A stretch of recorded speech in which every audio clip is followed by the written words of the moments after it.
Is that all right? Is that all right? Let me take are there any other questions before I step off? If you have questions. Yeah, thank you. Just trying to be sure. Yeah. If we are, if Yes, I already said that we're going to give everybody, cool. even if you have a team already, we're going to give everybody a chance to re-register. But also, this is your final registration. But we'll send you that link to your. So make sure that you sync with your team members so that you guys don't register your teams multiple times. We only need one person on behalf of the team to register. So what we're going to do is that everybody who was registered now, whether you registered as a team member or as an individual, we will still send you the email to. So and the reason why we're saying is that we want to give ourselves, free ourselves of that burden. The form right now is a little bit messy. A lot of people registered multiple times, and we don't want to start combining through that. We have too many registrations to come to ourselves, so we need everybody to register. That's what we're trying to do. Okay, good afternoon, sir. I want to ask a question, like, is it possible that someone that is not available in these states and is willing to be a part of the team, can the person register? Because we are saying that we'll come and pitch. Yes, if the person cannot come and pitch, you should not let them. That's what team. Okay. Because we don't want the only time that we will not have. In fact, I don't even give you the only reason you are allowed to excuse yourself, because I know Nigerians, you go and look for a way to. So I just keep quiet. Once on case by case basis, if somebody's not going to be unavoidably absent, send us an email. If we think that they're living in Abuja, as long as you can physically. Any other question? Thank you very much. So we'll just invite Mojisola to add like design, like for more. Your submission should look like. So don't worry, we'll talk about it. That's fine. But even on the website, you can find more details on it. The reason why we did not use a slide for this session is that go on the website, all the answer, and go back to the website. I'm sorry. Any other question? Okay, so thank you very much. And a round of applause for Moji as she comes up.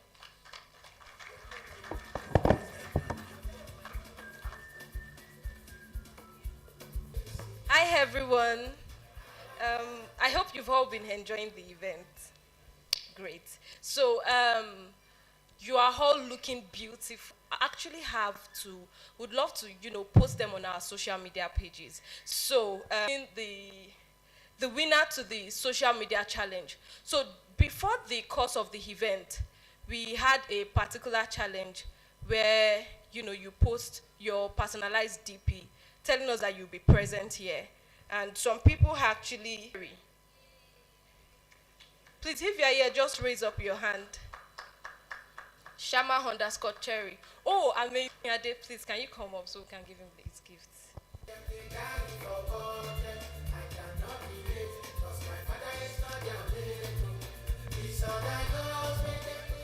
Okay, so on behalf of the Piazza team, we want to present this.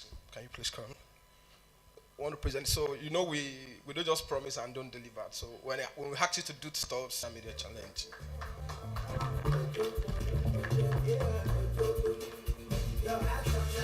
Thank you.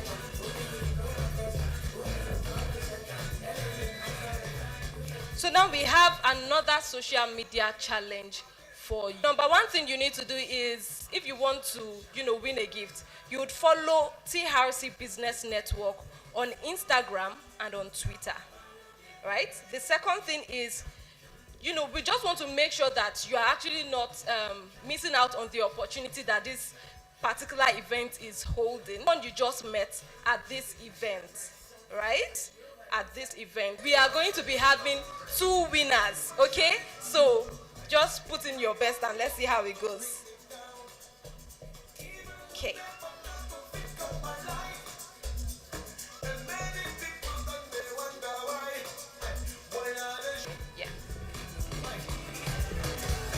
Ladies and gentlemen, I'm sure we all have been having an amazing time. And like Moji just said, we'd like you to please participate in the social media challenge.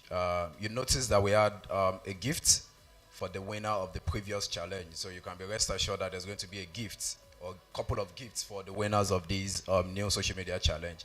Also, like I said earlier, at the course of this event, please, as we are posting content from this event online, let's endeavor to event is brought to you by the Radiating Church Global, as well as our major sponsor, Piazza.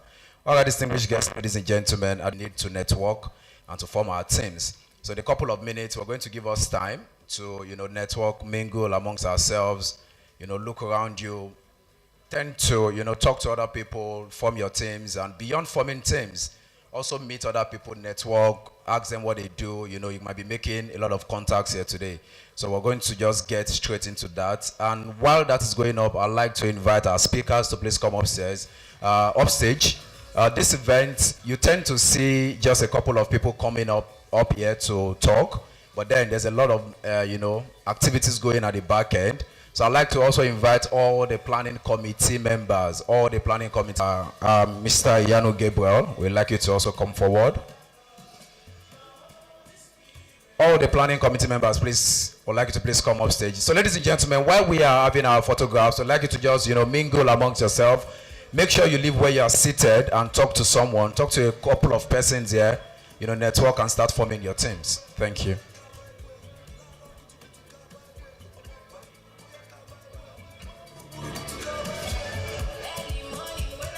All right, please. So a couple of job openings. So I'd like him to, talk extensively about that, and you might be lucky to be a part of this. Thank you very much, sir. Thank you. I'll be very brief, actually. GFA Technologies is constantly hiring. This year we hired 40 people around front end, back end, project management, product management, QA testers, among several others.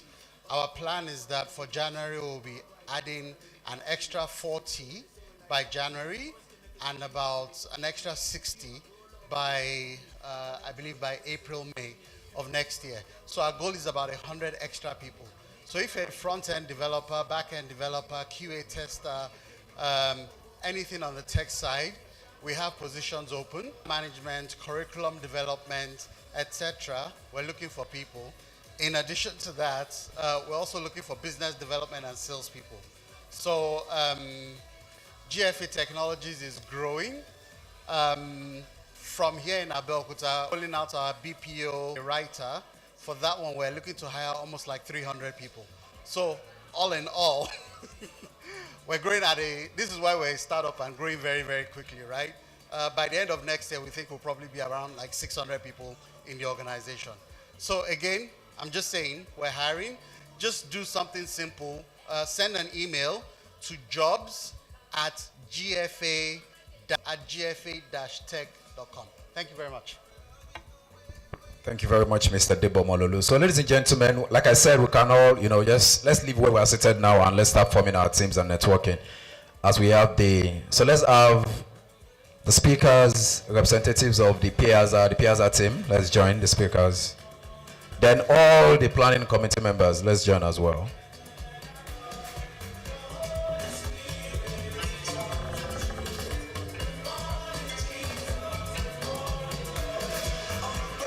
Let's come forward.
butterflies in my tummy.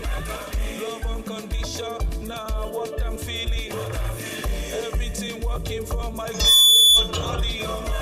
The greater one lives in me, no be dummy. One life of no get Jesus. One life of no get Jesus. One life of no get Jesus. One life of no get Jesus. One life of no get Jesus. One life of married to Jesus. I'm married to Jesus. No hookah. Kinging like Davidi. I'm kinging like Davidi. I wear the crown. Let's have the Piazza team and our speakers alone. The Piazza team and our speakers. I want the planning team to please remain standing here. Speakers and our Piazza team.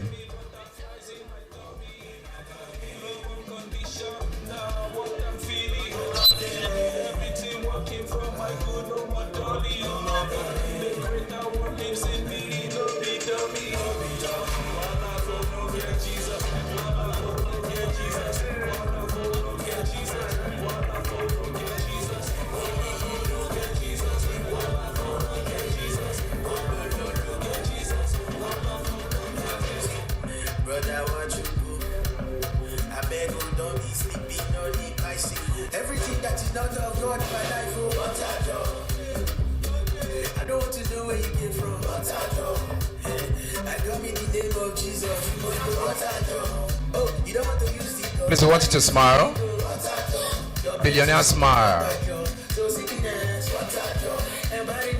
Thank you very much. Please, I want our speakers to please remain standing there. Piazza team, please kindly step towards the side. We'd like to still have a picture with you. So I want all the planning committee team to have pictures with the speakers.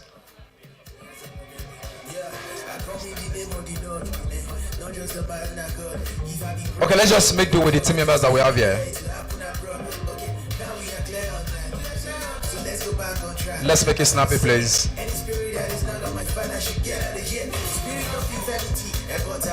Some of us can stand behind. Let's just stand behind, please.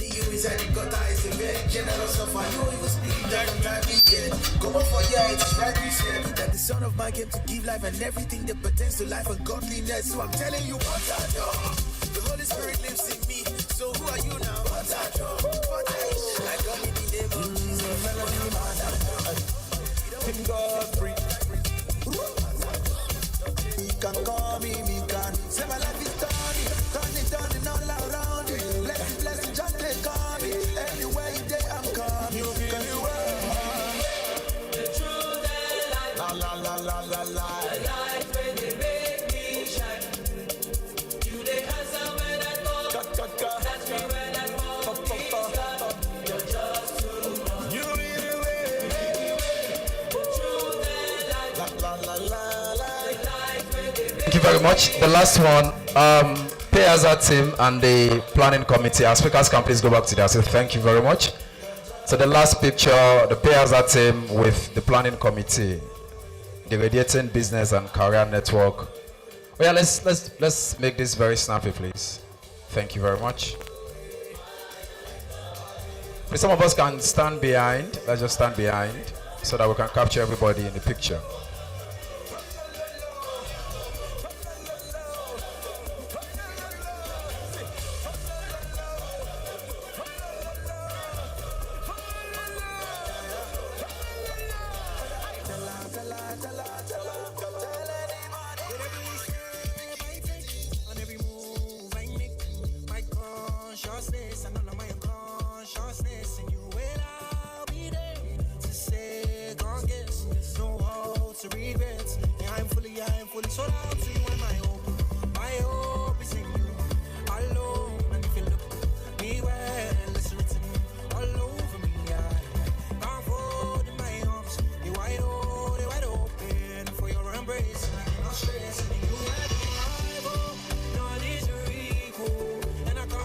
All right, thank you very much.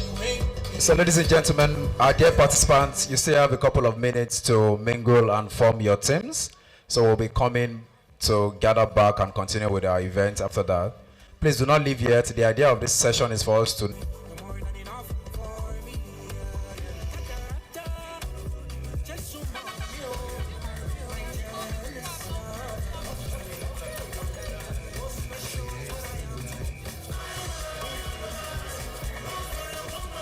actually network and try to form teams. So I'm going to quickly run through this so that you can know what to prioritize. So number one, we think that you should prioritize complementary skills, right? So that means that if you want to build a software product, probably you need maybe a full stack developer, a product designer, and a product manager or business ops person on your team. So that's how you should be thinking about it. You could also think about maybe a software engineer, someone from like the digital creative angle, so that in terms of your pitch, in terms of the person can get it done, and then your manager or business operations person. And I think you should also prioritize, more important, you should prioritize their availability and their competence. So that's what I think we should do. The next slide, please, quickly. So just to help people, because I know that a lot of people are shy. So if you want to meet people, I think this is how you should go about it, right? It's very simple. Just go around. Maybe in your mind, just tell you, I'm going to do this for 5 people.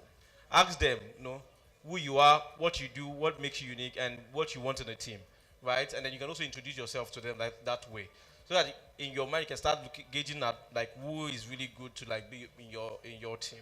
And I think you should ask questions, be very friendly, and be calm. You have time. Don't rush it. Don't try and do like 20 people in just. So you're not doing 1 minute per person. Spend time and actually get to know the person. So we don't want to see anybody just sitting down staring at the screen. Stand up, please. Especially if you do not have a team member, ask and just meet people. Thank you.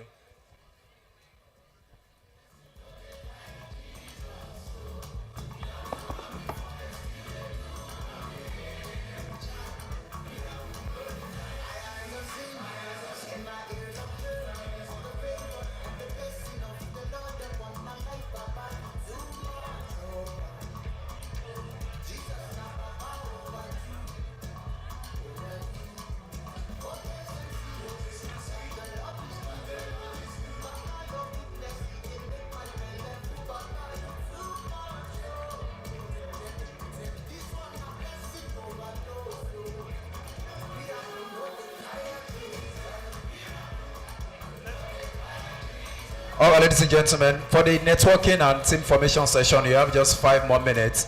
Please, like I said, the event is still ongoing. We are not yet done with the event. So please, nobody should leave yet.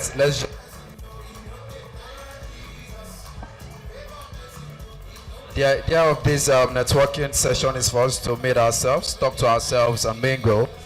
I can see some people carrying their bags already. If you're carrying your bag, that means maybe you're taking care of your personal belongings and you're not leaving. So please, this is not the time to leave. The event is still ongoing. We have about 5 minutes more for networking, and I can see some people are getting to it already. Thank you very much.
All right, ladies and gentlemen, let's begin to wrap up the networking.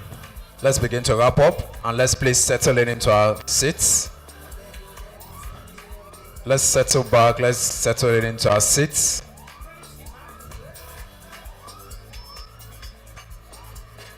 Thank you very much. We can continue with the networking and team formation activities after the event. So please, let's settle back into our seats now.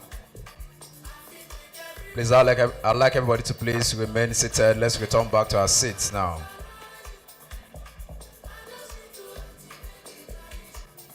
Please, no one is expected to be standing at this point. Please, let's all return back to our seats. Thank you very much.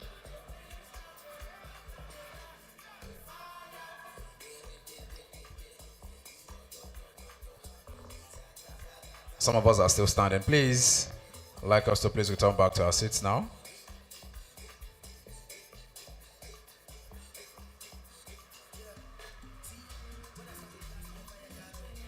All right, ladies and gentlemen. So, ladies and gentlemen, once again, how was the networking session and formation? I hope some of us were able to meet new people, made new friends, made new team members. All right, the next thing on our activities for today, we'd like to just water down some of the serious talks that we've been having before we go back to some of our speakers. We're going to be having a special performance now. But before I bring her up, I just want to, put us in that mood where we expect an amazing performance, because we have one of our, big celebrities tonight. I'm a master of ceremonies, and, I'm also looking to transit into tech, because I learned there's a lot of money there. So while I'm talking with the microphone, I should be pressing the laptop too. I'm making money in both ways. So ladies and gentlemen, let me just do something I do at my event. So for someone that is based in Nigeria, or you are giving birth to in Nigeria, you are called what? Nigerian. Amazing. If you're from Ghana, you are called what? If you're from Canada, you are called what? If you're from Mali, you are called what? You said Malians. So if you're from Holland, you are called what? Hollandia. See the next billionaires, Hollanda. Okay, ladies and gentlemen, if you're from Congo, you are called what? If you're from Togo, Togolese, thank you. If you're from Congo, you are called what? If you are from Uganda, you are called what? If you are from Jericho, you are called what? Who said Jerican? How many liters?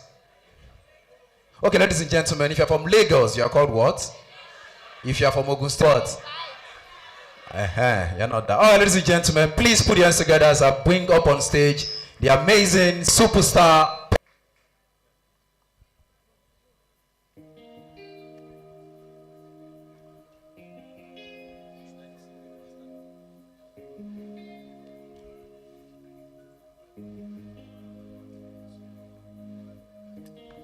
When we were kids in the backyard, playing astronauts and rock stars, no one told us to stop it. Call the zombie. What you want is to risk it. Live for weekends and whiskey. We all got this big idea. Someday they'll be replaced with fear. How did we get here? Darling, don't quit your daydream. It's your life that you're making. It ain't big enough if he doesn't scare the hell out of you. If it makes you nervous, it's probably worth it. Now, don't say before sleep why you could be living your daydream. Out of your dream, it's your life, hell out of you. If it makes you nervous, it's probably worth it. Why so scared of failure? You can fly. So take a dream. It's your life that you're making. It ain't big, it makes you nervous. Should be living your daydream. Live your day. Okay, so I just did that to encourage us. Hold it, thank you. I just did that to give us a little encouragement. We all have challenges as far Okay, and by that, I'm grateful that we all came out here today. Please a round of applause for yourselves. Okay, so we're doing a song by... I'll sing it together. Are we good? Okay, media.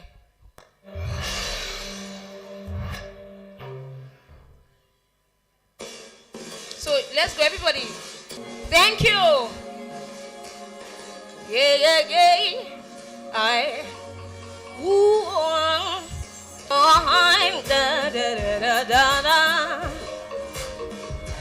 I can see the colors of the rainbow. Can we sing along? And I can see the sun on my face. Yeah.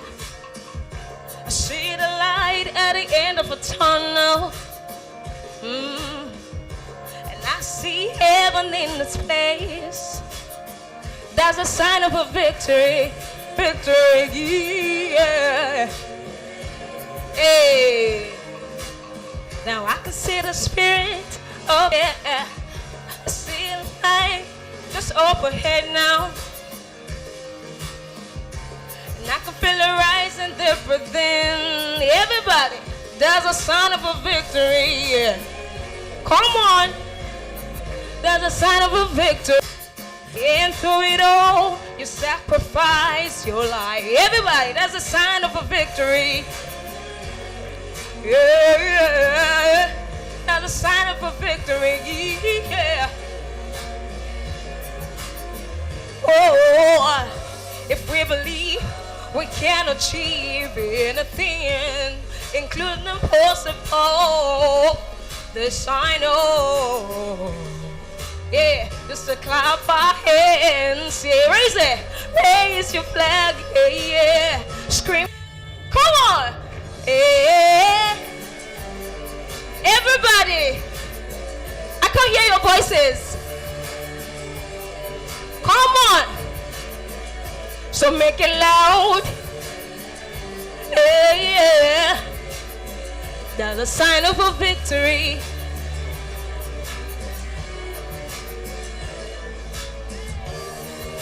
Yeah. To hear voices. Opo. Bring it on.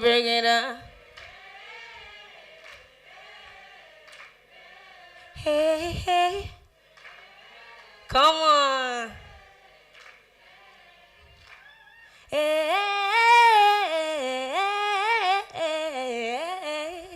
That's a sign of a victory. Please say a round of applause for yourself. Thank you so much. Thank you. Thank you.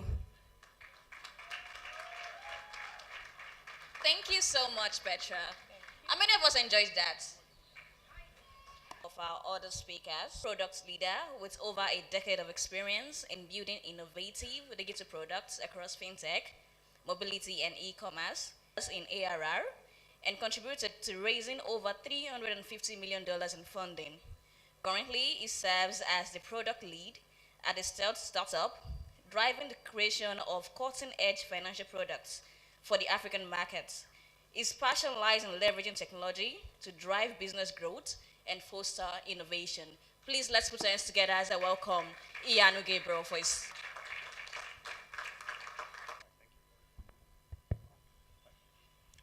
Good afternoon, everyone. How are we all doing? Okay, why are you guys staring? Good afternoon, everyone. Awesome. How are you doing? So, do you want to tilt it to the... Yeah. It's this way. Yeah. Thank you. So, I'm a protocol in my church, so I know how the lectern thing works.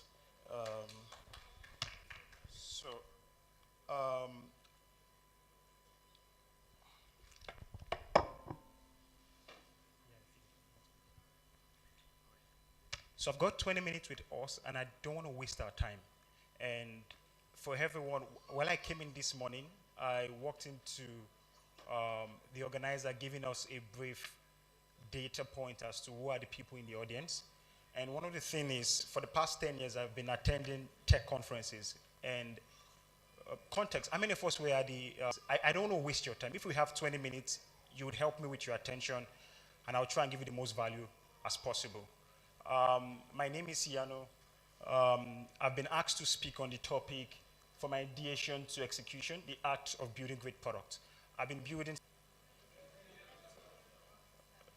below the understand. They are called unicorns, and unicorns are imaginary creations. They are extremely rare. That's why they call them unicorn. And as Mr. Debo had rightfully spoken, and again, all protocols being observed. Mr. Debo, I think that was a phenomenal session. And Pastor Samson, thank you very much for having me, and my dear friend, and a dear mighty man. Many at times people think, and I came in also and I heard people having questions, different kind of products from Snapchat to carrier-wise savings and investment products to different kind of products. It's rather unfortunate. It depends on who you ask. When you come to Nigeria or Africa, most people think of products as software products or digital products. There are different kind of products. Like the lady that says she's interested in fashion, you don't necessarily need to build a software product. You probably want to build a product for your brand. So products doesn't necessarily have to mean just digital or software product. It could be physical product. So like, next slide please, since it's already here. And so I'm going to give a brief introduction as to my journey, exactly why exactly would you listen. But thankfully, I've been opportune to build 2 unicorns. And as Mr. Debo said, if his statistics are correct, that's literally 10% of the unicorns that come out of Nigeria or / Africa. And so I have a background in accounting and finance. And I started my career in consulting. It was very interesting. It was very exciting. As Mr. Debo said, KPMG and the rest, that's more of the big 4, but more of the big 3. And one of the things I realized is consultants are great people, but they don't build stuff. And I got bored about just doing PowerPoint presentation, and I wanted to get my hands dirty. I moved into Jumia. Jumia was, many of us know Jumia, I suppose. Early stage Jumia, built that, was incredibly small team, built that into a unicorn before I left. As at this morning when I checked the market cap, they are no longer a unicorn. I think they're roughly above $500 million, but it was a unicorn. We built that. And then I moved from Jumia to, for context, I had done startup and had failed, and I'm going to be very transparent because many of us are here and you need to know the full story. I had failed the first startup in 2016, joined Jumia in 2017, then I moved back to consulting, then I tried the second startup and failed again. And then in a bid to do that, I was excited at Jumia. We had a big problem. And the reason why I'm giving this story is I want us to understand true storytelling because I think many of us will picture a couple of things about building products. So when I joined Jumia, the biggest problem I wanted to solve then was for Uncle Sim Shagaya was building Konga at that time. And so Nigeria was growing so rapidly, we wanted to see how we could solve the problem of e-commerce. While I was building Jumia, I realized there's a bigger problem. We had a problem of last mile delivery. I'm not so sure that has been solved yet. And it was incredibly terrible a couple of years ago, less than 10 years ago. And I was excited about that problem. Then I moved to mobility in a bid to solve that problem. How do we move things to last mile delivery? I joined Taxify, what is called Bolt. Now many of us don't know we're called Taxify. And I joined Taxify to build Taxify, what they call ride sharing app mobility. And in my greatest observation, most of the technology solution we have here originates from Africa, even mankind itself, if you read history properly. And the guys that built Uber and Lyft went to Eastern Africa and they saw Valley San Francisco and they built Uber and Bolt. And so what I did at Bolt was I took our local technology, what you call keke and two-wheelers. So based on data, again, I have finance background. Based on data, it's impossible to scale a product. And I'm going to be very disorganized with my slide because I think I speak more. This is a Christian gathering, and I would like to speak from my heart. Is that okay? All right, cool. And so what I understood is you need to build what is called an innate feeling. And my assumption is many of us are faith-based people, Christian or Muslim. You have that gut feeling. Most of the ideas that you're going to change the world are not new ideas. They're currently like embedded solution that you just need to rework and rethink. And Mr. Debo, I wish he was here, it took more than 70% of my slides, so I'm just going to be very straight to the point. One of the things you need to build when you're building solution, and again, I came in and I saw a few people talking about they want to be billionaires. I think it's right. My dad is from Ogun State, my mom is from Lagos, and I've done a study about wealthy people that came out of this city, from Mike Adenuga of Glow to Adebayo Ogulesi. He just sold his company, I think a couple of billions to BlackRock. So one of the things you understand, and this is thankfully is a fintech conference, one of the things you need to understand is you don't need to recreate the wheel. Just understand what they are doing. And like you said, all of the unicorns in Nigeria, one thing they have, it's called scalability. And so please, let me just read through this for the sake of credibility. Join boats, raised a couple of money, solved the problem of last mile delivery, brought in what you called Keke and Okada. I pioneered that product on the face of on the continent. So we brought Keke readily. If you go to 6 cities in Nigeria now, we will see that product. Interestingly, what we did is we exported that idea to the West. So if you visited Berlin in Germany, we have Keke. And again, I'm saying this so you can Google it and check it. So what they did is they made it EVs, electronic vehicles.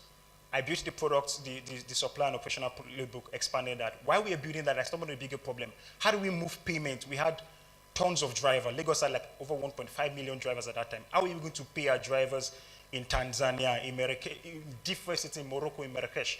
How are we going to pay drivers? So I got excited about the problem of payments. And I've been in financial services, worked a couple of places, from startups in Washington to Nairobi to Kenya, built tons of products in that hand, and I raised a couple of money.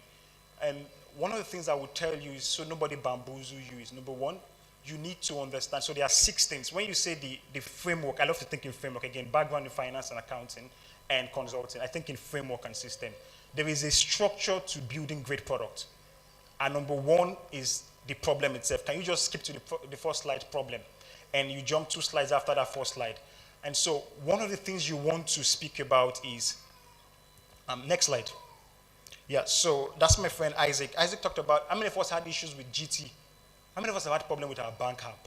I personally did. I don't know about you guys. It's been ridiculous. Interestingly, I got a mail that they are currently at work today and tomorrow. And many of us saw it, and as a PM, I felt bad because I heard from reliable source, the CEO of Zenith was on the IT floor, literally sat on the floor. And no pun intended. But yeah, he literally sat on the floor, the CEO of Zenith Bank, GT itself. I know folks that slept in the office. You guys were complaining and you think GT is being wicked. It's a core banking infrastructure. I don't know, this is my opinion, don't quote me.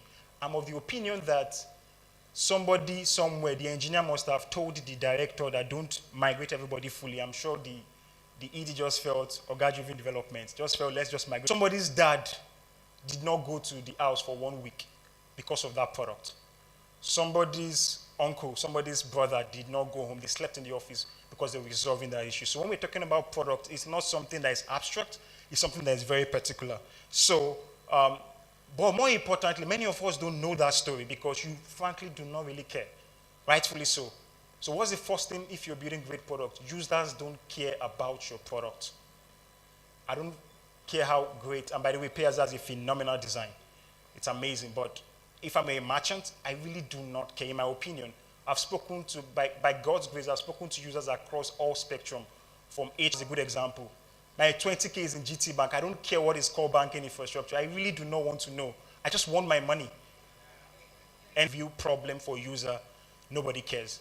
And so it's fantastic as tech people. I could be technical also and share a couple of things, but you really do not care. Next thing is going to be the right problem. So the first thing, like I said, there are 6 frameworks you should know. What is the right problem? And so when you're talking about problem, I know many of us who've heard so many things about problem, is 2 things are important. And I think Mr. Debo was starting out on that. Is number 1 is called scalability. If you want to be a billionaire, most intelligent people, more often than not, they're not the most gifted people. I start with a couple of people that have built a trust product and people that have family offices, and they're not necessarily the most gifted people, but they understand something many of us have yet to understand. It's called scalability. For 2 of my friends that want to build fashion product, or you want to do being salon, it's not owning a barber shop because there is a constraint of geography. If you own a barbering salon, you cannot get users more than the people in your locale. No matter how fantastic you are, you can be the most gifted salon or guy that cuts hair in Abeokuta, but as long as your shop is situated to a physical location, you cannot build great products. Number 1, users don't care about your product. Number 2, you need to think scale from the get-go. And you won't necessarily become a billionaire by hairdressing. Newsflash. You can go on Forbes, there are no hairdressers there. And there was a reason why, because there's a principle of scale. If you can't scale a product, it said like 5 different business models. Number 1 is transaction. That's why Flutterwave is a unicorn. They do tons of, that's why OPE is a unicorn. They do tons of volume transaction volume. Imagine you're doing every single day, 100 million is passing through your platform, which is a minute sum, and you are taking just 1%. Even if you are taking 10 naira, do the math. Every single day, 100 million is passing through your platform, and you're earning just 10 naira from that platform. So, number one, think scale. Number two, think magnitude. Many of us may not understand scale, and I don't want to sound a little bit technical. Think magnitude. Like my dear friend, I think she has a phenomenal voice that sang, but she may not necessarily become a billionaire or a millionaire in that sense. She needs to think how she can perform in front of 1 million people, magnitude.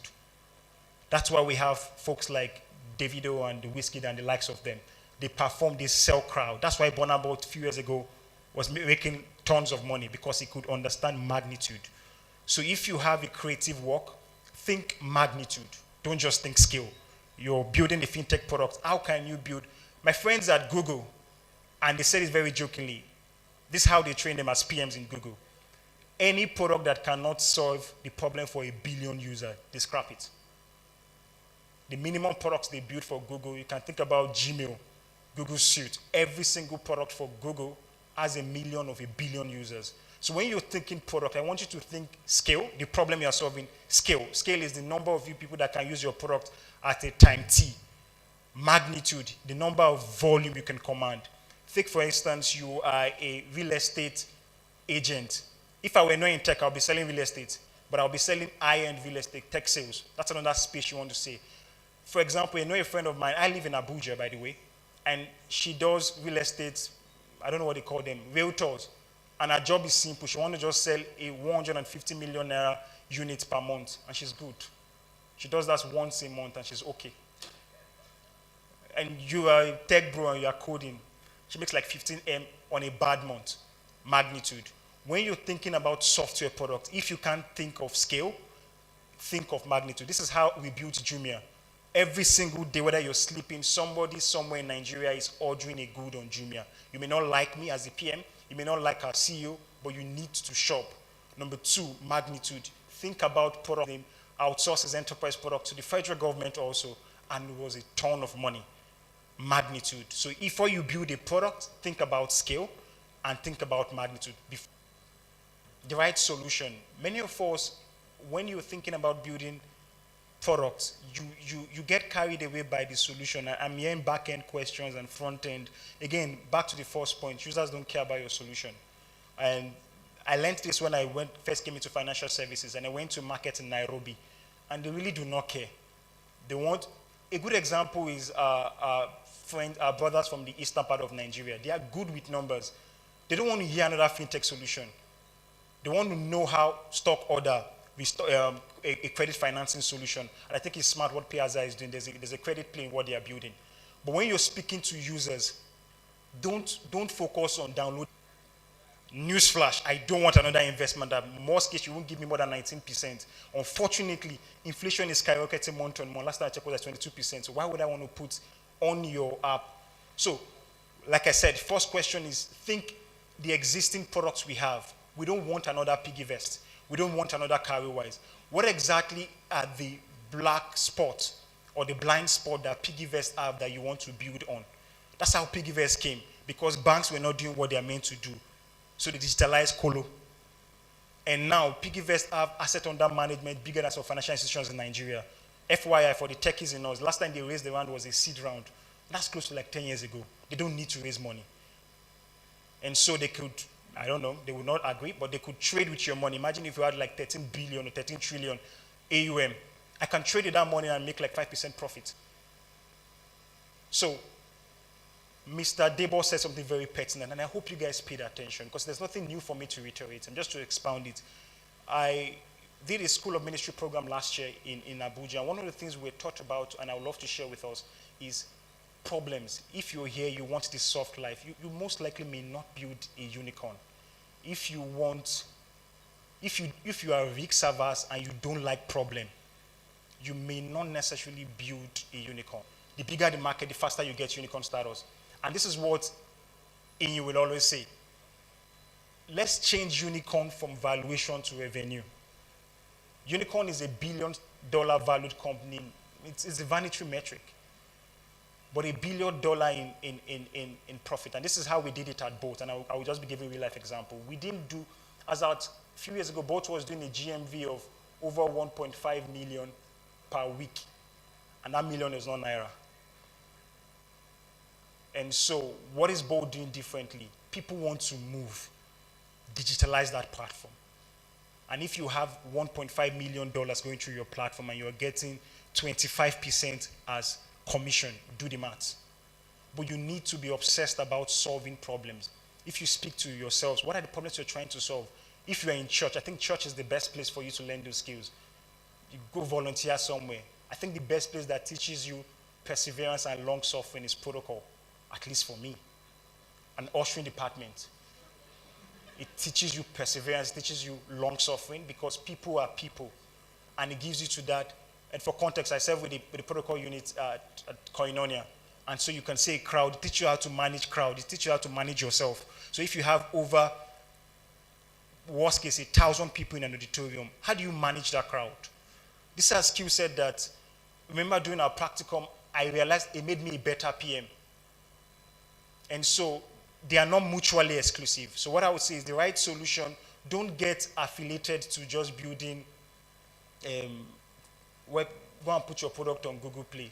It doesn't make much. Solve a user problem. If it's an Excel sheet, solve an Excel sheet. Use an Excel sheet to solve it. The next slide is a Figma. It's called a lo-fi design. You don't know. My problem was disobedience. God was trying to teach me something. I built products for people, but I have not built for myself. And I think it's great to be faithful, but a time would come you need to do that. Go build a product that can hit 1 million US revenue. We currently have a product now so I work with a stealth-based startup. We are not yet public, but we are doing their numbers. We're doing their numbers. So great ideas can come from anywhere. Can come from Abeokuta. Most people on the team, interestingly, we have 2 an academic. With due respect to his lecturers, Promise has made more money than his lecturers may make at his age or would ever make in a lifetime, I dare to say. And he's a 300 level computer science student. And so what I'm trying to do is to, beyond listening to these things, to understand that you could build products, you could build ideas, but what you were building, for example, what we are building is a ChatGPT wrapper. We understand what I mean by ChatGPT wrapper. All right, cool. They're tech people. So their API, ChatGPT, OpenAI has APIs. And so we just, see, you don't need to, like I said, there are billionaires in your city. One thing I realized was that a significant portion of them, do your research by the way, have their portfolio in financial services. They are from Abeokuta like us. They have their portfolio in financial services and hospitality. If we took the first 5 richest people that are from this Abeokuta as origin, they have financial services. Either they've served at the board of Sterling Bank, First Bank, or Baotudeco. I have the names. All of them, they've already signaled me to start wrapping up. So I'll start wrapping up now. The next thing is the right team. And what is the right team going to look like? You don't need a team of 10 people. You need a team of at least 5 people. A front-end engineer, a back-end engineer. You have ChatGPT now. What you don't know, ask ChatGPT. You get a code. It's incredibly difficult. I'm just trying to simplify it, but it's incredibly possible. So the barrier for entry has been use this product. And so how can you use available resources to build stuff? Another thing you want to look at is the right team. What exactly is the right team for you here? The right kind of people. If you know you don't have technical background, you want to work with people that have technical background, back-end engineer. And so I know how to work. And as I begin to bring this to a close, the next set of things would be the right customer. Many of us, when we get into building, you want to build a unicorn or a unicorn in number of users, is we don't really know our users. A good example is an EdTech product. You have an EdTech solution now. Who are your users? Who are your users? Kibo used to be for, you want to build kits for a tool for undergraduate students or for secondary school students. Who are your users? Students. Who are the customers? Their parents. Their parents. So it's interesting when I see PMs doing marketing for EdTech. And that's one of the reasons why, maybe this is a naive statement, and I stand to be corrected. That's why EdTech may not go, because you need to keep the lights on. Your customers are their parents. Attend PTAs. Sign up schools. Reach to programs that tell your products to their parents. Every parent would pay you 5,000 if they know that this product can help my child ace their WAEC in one sitting. So don't focus on your users, focus on your customer. Who are the right customers? Know your customers. Always speak to your customers. As a founder, as a CEO, whatever the title, drop it. Give your WhatsApp numbers to your users. And this is how I'm able to build products. I go to the market in Nairobi. I have vendors. I have merchants that talk to me. Before I ship any product, I send them a design. What do you think about it? Does it make sense?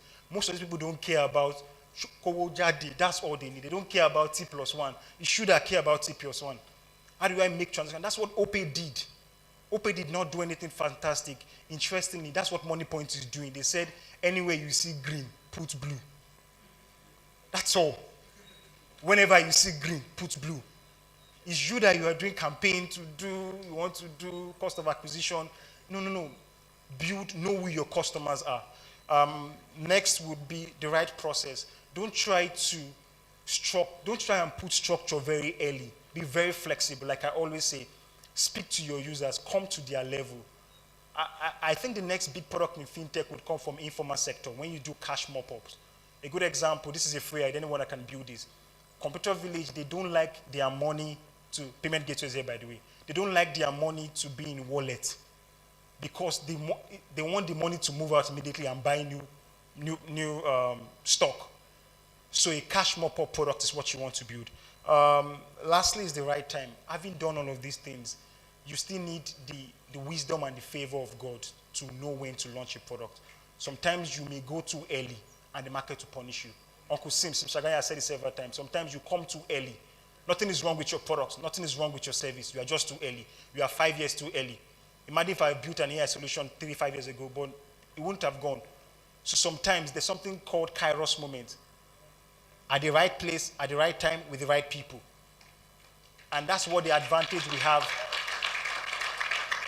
And that's what, don't clap please, I need to go. That's the advantage we have as UXYZ, what to say. What I'm not saying is there are a couple of solutions that we're currently building. And interestingly, one of them is a marketer, so I was connected with my dear friend here also. Think in some way, as I bring this to a close, think the problem. What problem are you solving? Don't solve a problem for one people. Solve a problem for 1 million people. Number 2, don't get too particular about the platform. Just help them solve a problem. If it's a WhatsApp, WhatsApp is free. Don't build, then you can now productize it. Then lastly, of course, we meet some wrong founders and they will mess things up. Many of us are product of the kind of atmospheres we carry. And so one person I don't know how to explain it. I've worked with people and literally everything just 10x.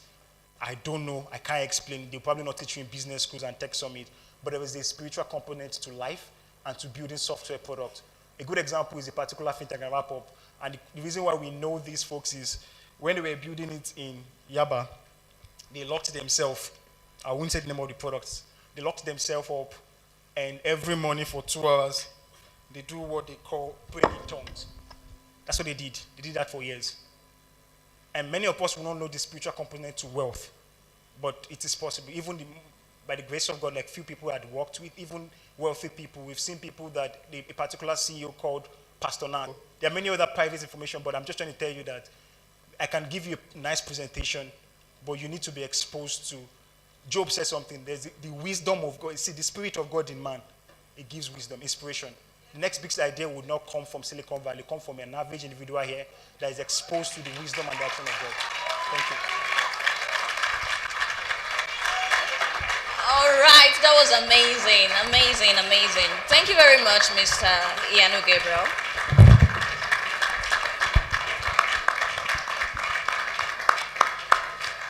Thank you, thank you. So we're going to be doing something quickly. I'm taking just 2 questions, but I need us to move forward first. Please, let's rearrange ourselves. Just move forward. Take a seat in front of you. If you have an empty seat in front of you, please just fill up that space. Can we do that quickly, please? Thank you. Those of us at the back, can we move forward, please?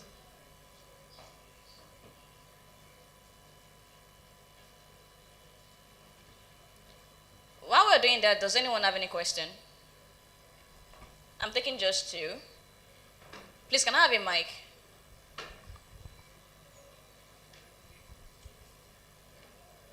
My brothers at the back, I know we are odogus, but can we move forward a little bit? Okay, good afternoon, everyone. So, my question is, you mentioned something quite particular, which I have not been able to wrap my head about, and that is finding your right audience.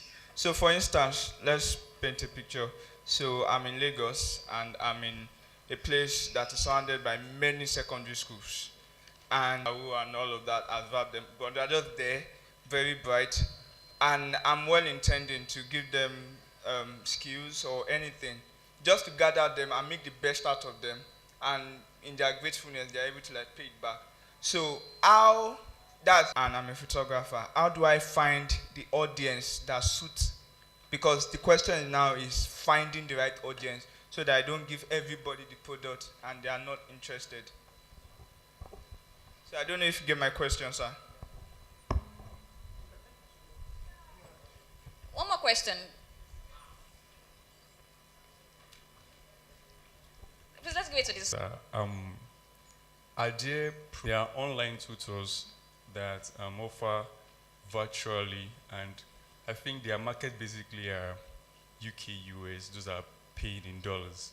But Nigerians here, nobody wants to, like, how much do you pay a virtual person? I don't really work here in Nigeria.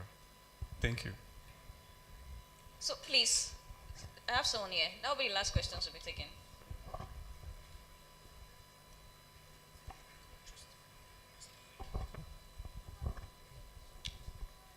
Which Profit Spark ex-partner before?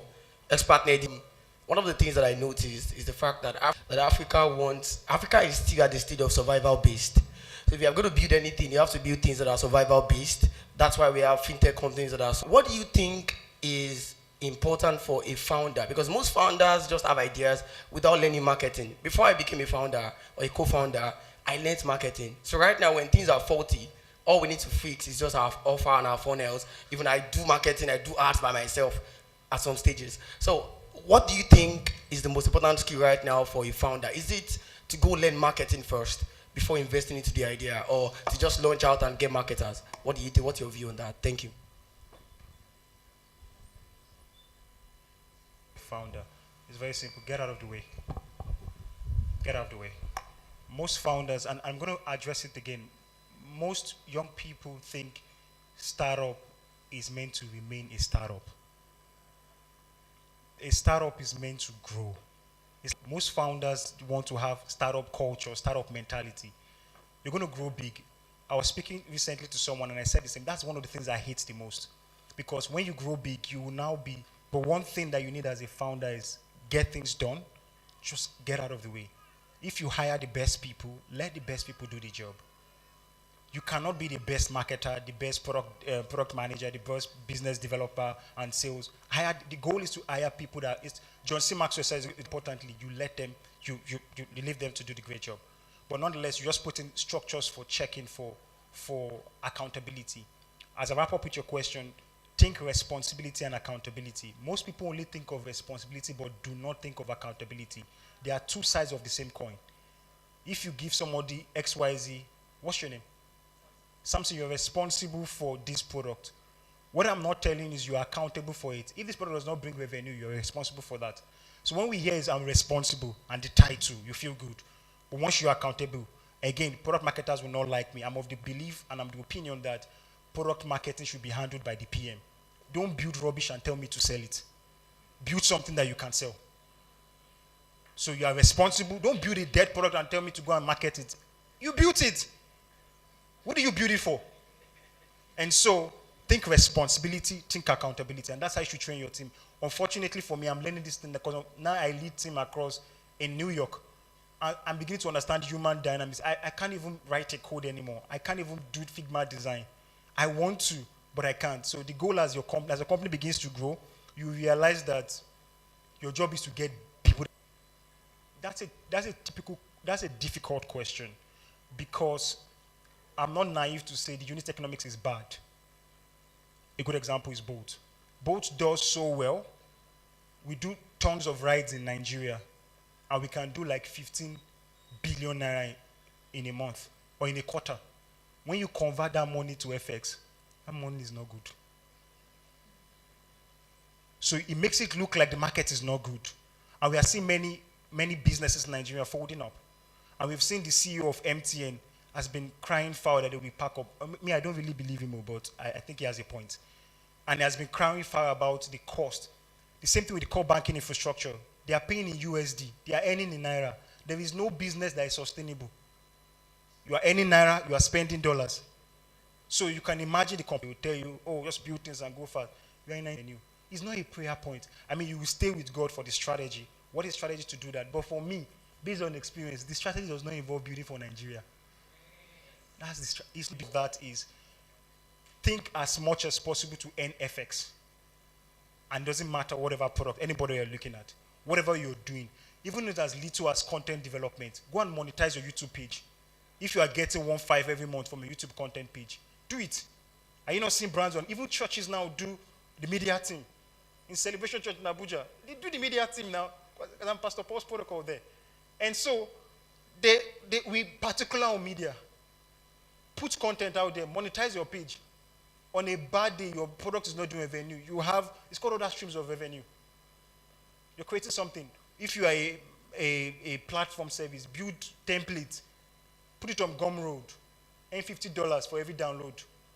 If you're a platform in EdTech, go to Udemy, put your courses there. Earn in FX.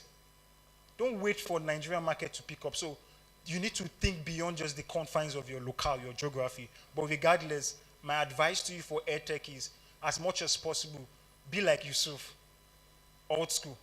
He's not doing for, he tried building for Nigerian universities. It didn't work. It's built for the world. You have students across the world, any in FX. So, two things as I wrap up for your question is, geography is a problem, and geography is not a problem. Geography is $1 a month. Things are bad in Nigeria, but things are not that bad. In your boy just said something as a wrap up for you is this. If you are building and your users are primarily, and this is what MoneyPoint does brilliantly, there's a data team. I'm big on data. I have a small team. They are gifted. Data. There's someone that says something about hacking. I probably have a solution for intelligence for if you could connect. Data is what you want to work with. If your users are living, again, if you are building backend engineer, you cross one. It's not necessarily where it's the same data point. It's the same.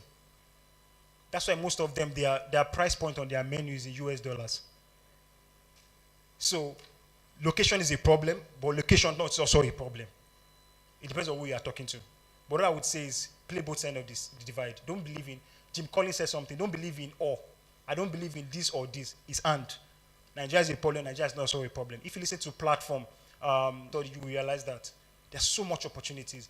The unit economics is not right, but you can do something. So, yes, solution is a problem. How can you onboard schools for your platform? Last question would be on market position. Was that useful to you? The question on, yeah, I did lost. My brother, wake up. Was the answer useful for you? Self-esteem, you can tell me no, I will say sorry. It's okay. It's okay, no problem. Most of the time, you think when you have the mic, you know the answer. I may not know your answers to sometimes, so I don't have a problem accepting. Last question on market position. You had a question on market position. Forgive me, I was thinking you had your own. So market positioning. Again, don't invest so much in product if you've not gotten product market fit. Again, I believe there is a mathematical formula for product market fit. I'm of the opinion.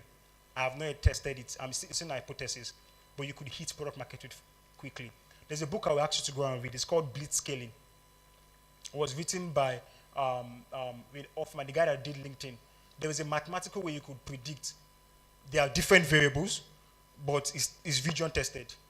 Number one is going to be your business model. Number two is scale. So I won't go and read the book, do the work. But market position, all I would say is you need to understand your product. I'll give you a good example. Still, my friends that build financial services, they did start out in Lagos. They started out in the East.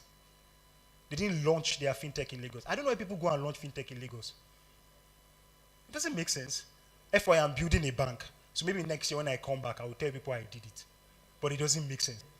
Some parts in Lagos, you can't shame them. Have you not seen this, somebody stole your money, I think they sent Apostle that message that somebody used him as, so I borrowed money, all of this, loan shark. Some people, you can't shame them, they don't have shame. That model will not work, but some regions, they are big on cultural value. If I know you did not pay my loan, I will tell your brother. They will shame you to pay back. That's where you should build your fintech credit product. Okay, I think you have another. Yeah, you said something brilliant. Yeah. I want to say that, okay. I want to say that for creative like photographers and all, and they're trying to pitch for the right audience that suits their needs, not just context of market positioning. How can they still find those, regardless of what you said earlier though? So Okay. how can they still find those? Okay, yeah, for digital natives, right, and creatives. Yeah, I'll give you a good example. Interestingly, I have like tons of stories to tell. There's a particular photographer, a friend of mine did a birthday. Guess how much this photographer charged for a photo shoot? This month, because I'm fully booked. So this market position thing, sometimes I think it's a as Mr. Debo said, it's a mindset thing. It's a blue ocean strategy that you are trying to do pricing. Don't play with price. Don't think like a you have competition. Think like a monopoly. That's how you need to think.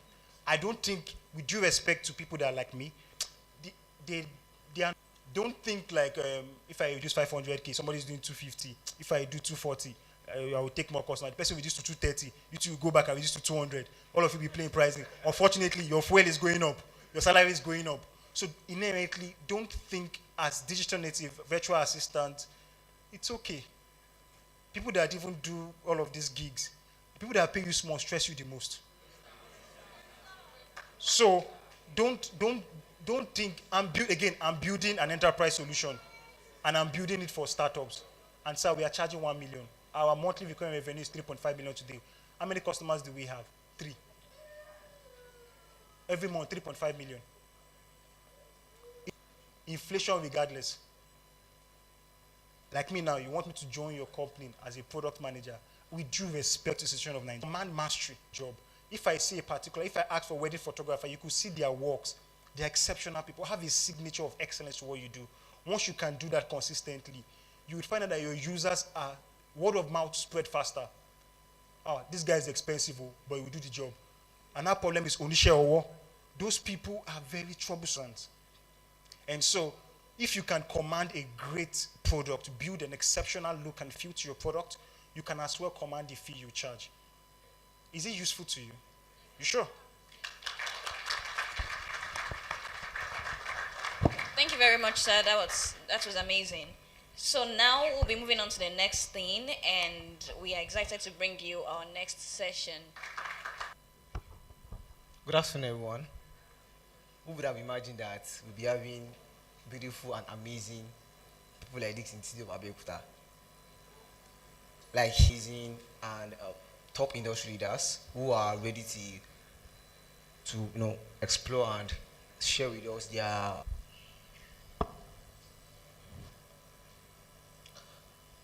STEM degrees to Africans. Over the past 7 years, he has been passionately involved in nurturing the tech and startup ecosystem across the continent.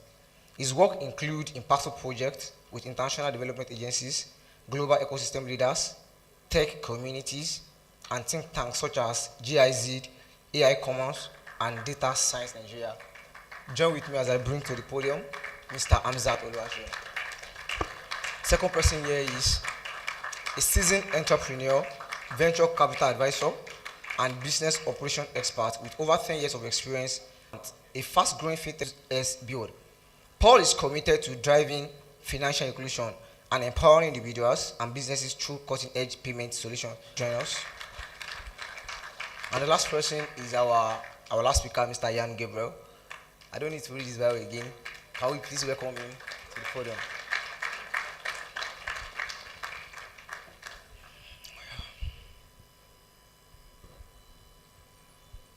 So my first question would be to Mr. Oluwaseun Amzat. As someone passionate about making impact and building great stuffs, what does it take to build great products? Okay, I think Yano said everything. I don't know what you want me to add on it again. But, he talked about the problem. I think that if you really want to solve any you want to really build any product, if a lot of people have the problem and they're ready to pay little, that's fine. But again, a problem that very people have, but those people that have those problems are really wealthy people. I think those are great products. And I think that also as well, products that really solve problem that people can actually, that people really drive the input from. And then maybe the other thing for me as well is the ease of use of that product. I've always told people, like, if you ask simple questions, for example, is what's the easiest product that you can ever think of that people use, that even your father, your mother is using, even till now? Like, one of the first digital product that my mom at least that I remember was WhatsApp. And why? There is no nonsense. It's like straight to the point. I text what I want to text and I move out in deep waters already. It should be so easy that it's very intuitive for people to use, and that's what makes a great product, I believe. That was amazing. Can we join our hands together for Mr. Shen? This question is to Mr. Ian. Mr. Ian, your career began in accounting, a structured field, and you evolved into technology. I was very glad when because I've done a lot of research on LinkedIn and stuff. So how easy was it for you to transition into tech? That's the first question. And the second is a 2-in-1 question. What steps and advice will you give to someone who wants to transition into tech? Yeah, thank you. That's a good question on career progression. I think one of the things that you paid for ICANN, unfortunately for me, I was passing. So for ICANN, ATS 1, ATS 2, many of us are at ICANN here, I was passing these things. And so he assumed that I was enjoying it. So I think I was going to write ATS 3. I just took the money I went to pay for. There's something called New Horizon. I don't know if many of us know New Horizon. So that's how I got into tech. And the problem was when I went for summer internship, this is how I transitioned. I found out, again, by the grace of God, I was a top 1% of my class. And I went for internship. And I found out that what we were doing in school, there was zero correlation with what was done outside. So accounting, I love public sector accounting, but it didn't make sense how I'll be seeing billion naira on the board and where's the money? And I did internship in an accounting firm, and to my biggest shock, there was no correlation. It didn't feel like I went to school. There isn't what they called Peace Tree, accounting book, QuickBooks Peace Tree. And I came back after my internship, and I asked my Professor Oluwole, so I went to do internship. They are not teaching us you are not using what they are teaching us. And the man had no answer. And that day, between God and I graduated from 200 level. I left school. So I was just winging it. So I took my education personally, like self-education from tech, software engineering. So accounting is important. That's why I'm building fintech products, because I understand the basic principles. Again, I believe the steps of a man is ordered. The step of a righteous man is ordered. And my name is Yanu, it means God's miracle. I believe every single step of the way God has ordained my steps. I'm big on my faith, and it shows in my work and what I say. So for you or for anyone, I did not script my life to do tech. I just obeyed God. And looking back now, it looks like this boy was brilliant. Like I said, I left on my job last year. And I was here in Abeokuta Tech Fever, and I left everything. I don't have a problem. So I think the strength for me is the ability to hear God and to move as soon as He speaks. It's incredibly difficult, but once you build that nerve, you do that. And secondly is I can see patterns and reports, whether it's accounts, financial statement. I can know when a business is going to go off, and I can know what to do. I can see data, and I can interpret what I'm not ashamed to say that, but more importantly is that I'm able to work harder than an average person might work. Awesome stuff. Mr. Akolade, as a startup operator and business strategy consultant, as a startup operator and business strategy consultant, what are the most critical? Okay, thank you very much for that question. And first of all, before you read the question, first of all, and I think the primary thing, in my opinion, is to think very, very critically and not the problem you want to solve, right? And so that's where a lot of people miss it. And when I say a lot of people miss it, I've missed it there too, right? I mean, this will be my second attempt at starting up something, right? Back in July, so for core members, it was quite an average popular platform then, but it failed woefully anyway. So I let me dig deeper into the problem. I think one of the speakers was saying something around the why. I think that was Mr. Debo.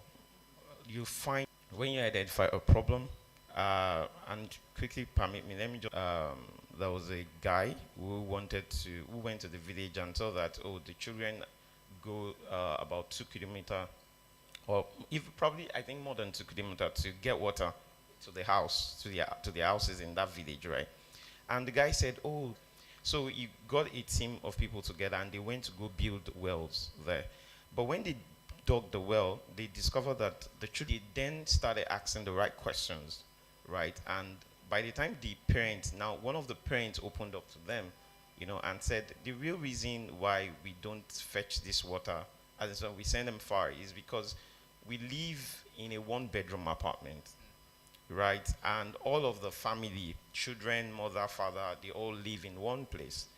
And so that means that mommy and daddy does not have mommy time and daddy time when the kids are around. So they will send their children very far so that the children will take about 2 hours to come back. So before the children come back, mommy and daddy would have had enough time. Do you get what I'm saying? So there is nobody that could be so intelligent enough to have seen past that was a real problem they had until they asked. And eventually what they then did was to then create a better home houses structures that had more than one apartment, and they were able to solve the problem. And they were the well they had initially created, those people now started using it. Wow, that was so awesome. That was awesome. Mr. Shion, this question is actually personal to me. You shared your story over time, how you got your first job, 30K as a master student, and how it transpired to who you are and what you're doing at the moment. Could you please share the story in detail? I know it's a very long story. Can you just share the story with us, and what step? Okay, so it's a very long story, but I think for me, like everybody else, graduating from school, I'd planned my life out on paper. By 24, I would have been a millionaire. By 26, did masters, and then I would go for job interviews, and then they would tell me that no, I have to pay them for me to get a job. I was like, no, that's not how it's supposed to work. Yes, I'm supposed to get a job, and then you would pay me. And so for me, it was really a struggle, because I know I was not really dumb like that, right? Well, so why in God's name am I struggling to get a job? And so what basically happens, like I was wrapping up the master, so I knew there was going to be trouble, because then you finish masters, they will send you away from school, say go back to where you've come from, and then I would have to deal with that reality. So before that reality fully landed, I had to go figure out what exactly am I going to do with my life. And then like all these WhatsApp things, there was no usefulness for it. Like, okay, I'm chatting with you now, where's the money and all that. So I had to shut down for that. It was like, it's not even about what money I'm going to make. It was like, what am I going to do with my life now? Was the major question for me. What am I going to do with my life now? And I remember that read this book about purpose and trying to just figure out, okay, what next step? And like I don't mind to suffer for a while, and that's one thing I used to tell my younger brothers, like, you're making money now, but that's not how it doesn't come like that. It's because somebody can like guide you, and so but you need to really figure out beyond the money, what is it that you want to do with your life. I remember spending a lot of time just thinking about that, and then like Yano will say, I'm not ashamed to say, I got like an instruction from there to say, go join this company. In fact, the instruction was go there to go learn. On going there to go learn, I was telling them about what I've done in the past and I want to learn this. And it turned into a job interview, weirdly enough. I was coming there to learn, but it turned into a job interview. And then I was given a role to work. But the man said, this is going to be your own training. You don't need to pay for the training. As you work with us, we'll be training you. And that's how I got my first role. And I was there for 4 months, no pay. But I'm so grateful for the opportunity. I got number one, the person himself, like that owns the place, was like the former commissioner of finance. So I got to change my orientation was the biggest thing that I felt like that season brought me. It's like for whatever reason, the man would tell the story many, many times. You know, that's I got to meet on my mind, and I'm forever grateful because not many young people have it. Is that the man decided that all of a sudden, this guy, you're good enough. And by that time, I was being paid 30K. So it was very weird too. Because like the mindset and my money was not matching. Like in my mind, I was super big. I was supposed to be making millions. Because I'm pitching to clients. Sometimes you wonder, like, if this client knows that I have 30K in my account, will they listen to me? Like, and I'm talking big. And they're like, yes, come and do that. Like, it's 30. Even all this money, I'm supposed to just talk and speak confidently. And, but this man would then travel out and then leave all the entire business to me and say she'll manage. I was going to be out for 3 months, and then it was also like not really focused because I was getting money and I'm not from the accounting world like all these people. I don't know why people are for accounting world. I did pure computer science, and so this man will be taking he can't bring me because I don't have the competence, but he has like an innovation hub where I could actually go, where my competencies actually fail, and he would just trust me with the whole thing. So one day I just sat down like, okay, just assume you're the owner of the company, what will you do? So I wrote out a list of strategies and I vetted with them. I said, go. And that was the very first time I'll start sitting with people and tell them, we can do this and we can do this, but we can partner. And so one of these days, we had an event like this, and I invited, and I don't know what this person saw in me. I remember someone from GIZ. I invited him for the event, and the guy just took a very interest. Like, I like this guy. I'm going to work with you. And then he sent us one opportunity and said that she'll apply. My boss, funny enough, told me and looked at my presentation. You're really brilliant, and this is really good presentation. All of a sudden, everything that people have been telling me, and God has been trying to convince me that you are smart. It's like a revelation. And that does, basically, that does open my mind. So I said to attempt greater things from there. And I think the biggest mindset for me, and I always try to teach as many people as possible this. The biggest mindset for me changed when, and that was what even caused my biggest break. But I want to just cap the story there because my story is still ongoing. But my biggest break is like I got to work. Many people might know. If you're in the AI world, you probably know them. First major break that changed my life, and is that no matter how little I think I am, that my story has changed. Now, exemplify. This man was and you cannot appear like this.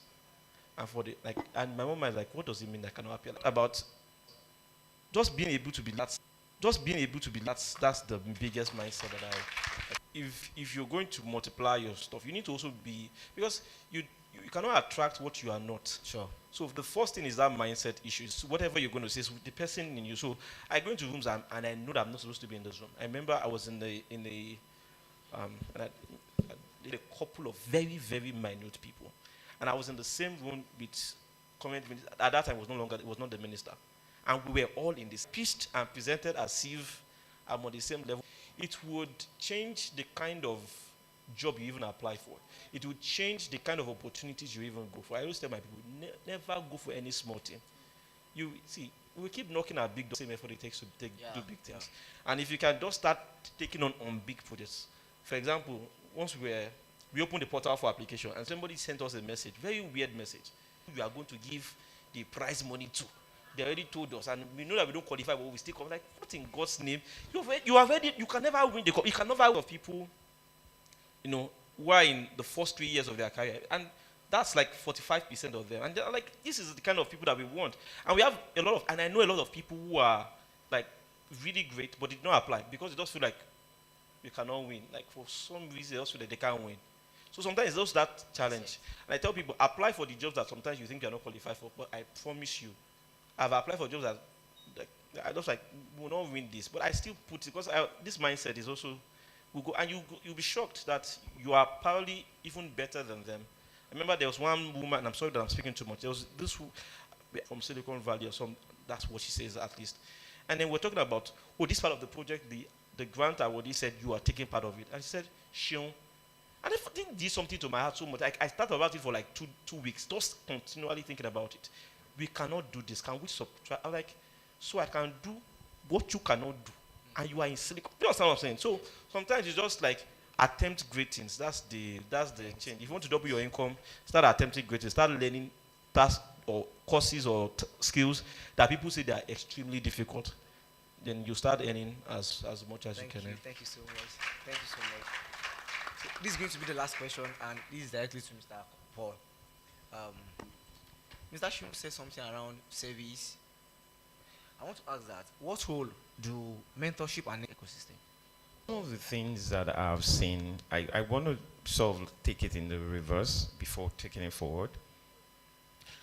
Most Gen Zs don't appreciate mentorship, they don't appreciate service, they don't appreciate getting to just pay a bit of price to get things right.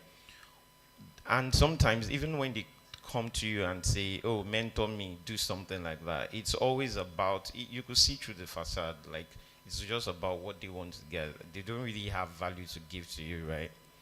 And that is a very, very slippery slope, so I need to put that out there. Now, personally, for me, one of the things that has helped me position me with respect to mentorship and growth is service.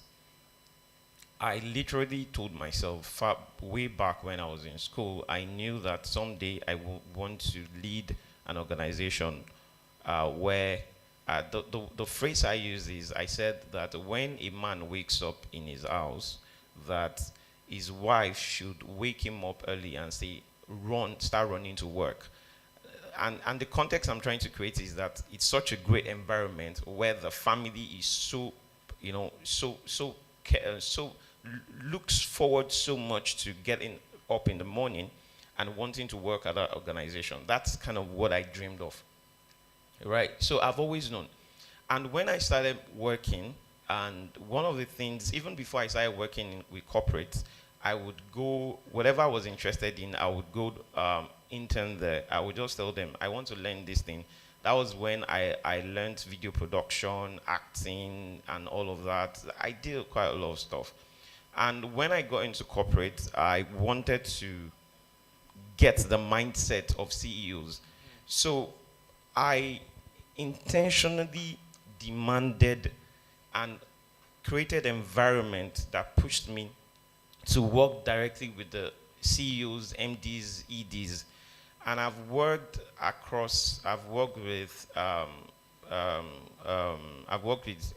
Nike Ogunlesi, ethics and all of that. I've worked with Chinese organizations, the luxury furniture bedmates, and I've worked with their management team. I was young, I didn't know what I was doing then, but I trust myself into that environment because I could literally learn what it takes to build those kind of organizations or how those people thought. Now, fast forward till now, right, I still have mentors and I'm learning. I'm an avid learner, right? One of the things is that sometimes we grow somewhere, especially young people, and you think that you already know a lot of stuff, and these people, you see faults or what they are not doing right, and you feel like, oh, they are not good enough to mentor me. There's nothing, they are old, they are archaic and stuff like that. They don't know something new and all like that. There are things that have sustained people in this system, people who have gone 30 years, 25, 40 years ahead of you. They have survived. You haven't gone through half of what they've done, right? You need to keep calm. Yes, you are in the information age. Probably you tell them, you could ask them, you could say PMF and they don't know jack about PMF, right? And you would instantly think that they are done. Core skill, there is core resilience, there is core knowledge and core systems that needs to be learned. And you can only learn them through mentorship. Every Sunday, I have mentorship sessions with my mentor, right? And that is me building things and still mentoring people. And I'm so subject to that process and system. And when my mentor tells me, do this, I drop what I think I know, and I'm humble enough to think, to follow that process. So I think that is important, and I believe probably I've helped on that question. Thank you so much. Thank you so much. We are coming to the end of the panel discussion, and I'm very sure that we'll be able to pick one or two things. I will leave us with this last note. It was this guy that said it's possible to do great things from a small place. Yeah, and in the book of Romans, the Bible made us understand. He said, the earnest expectation of the righteous awaited the manifestation of the Son of God. The word is waiting. Thank you so much. Can we celebrate them as we leave this way?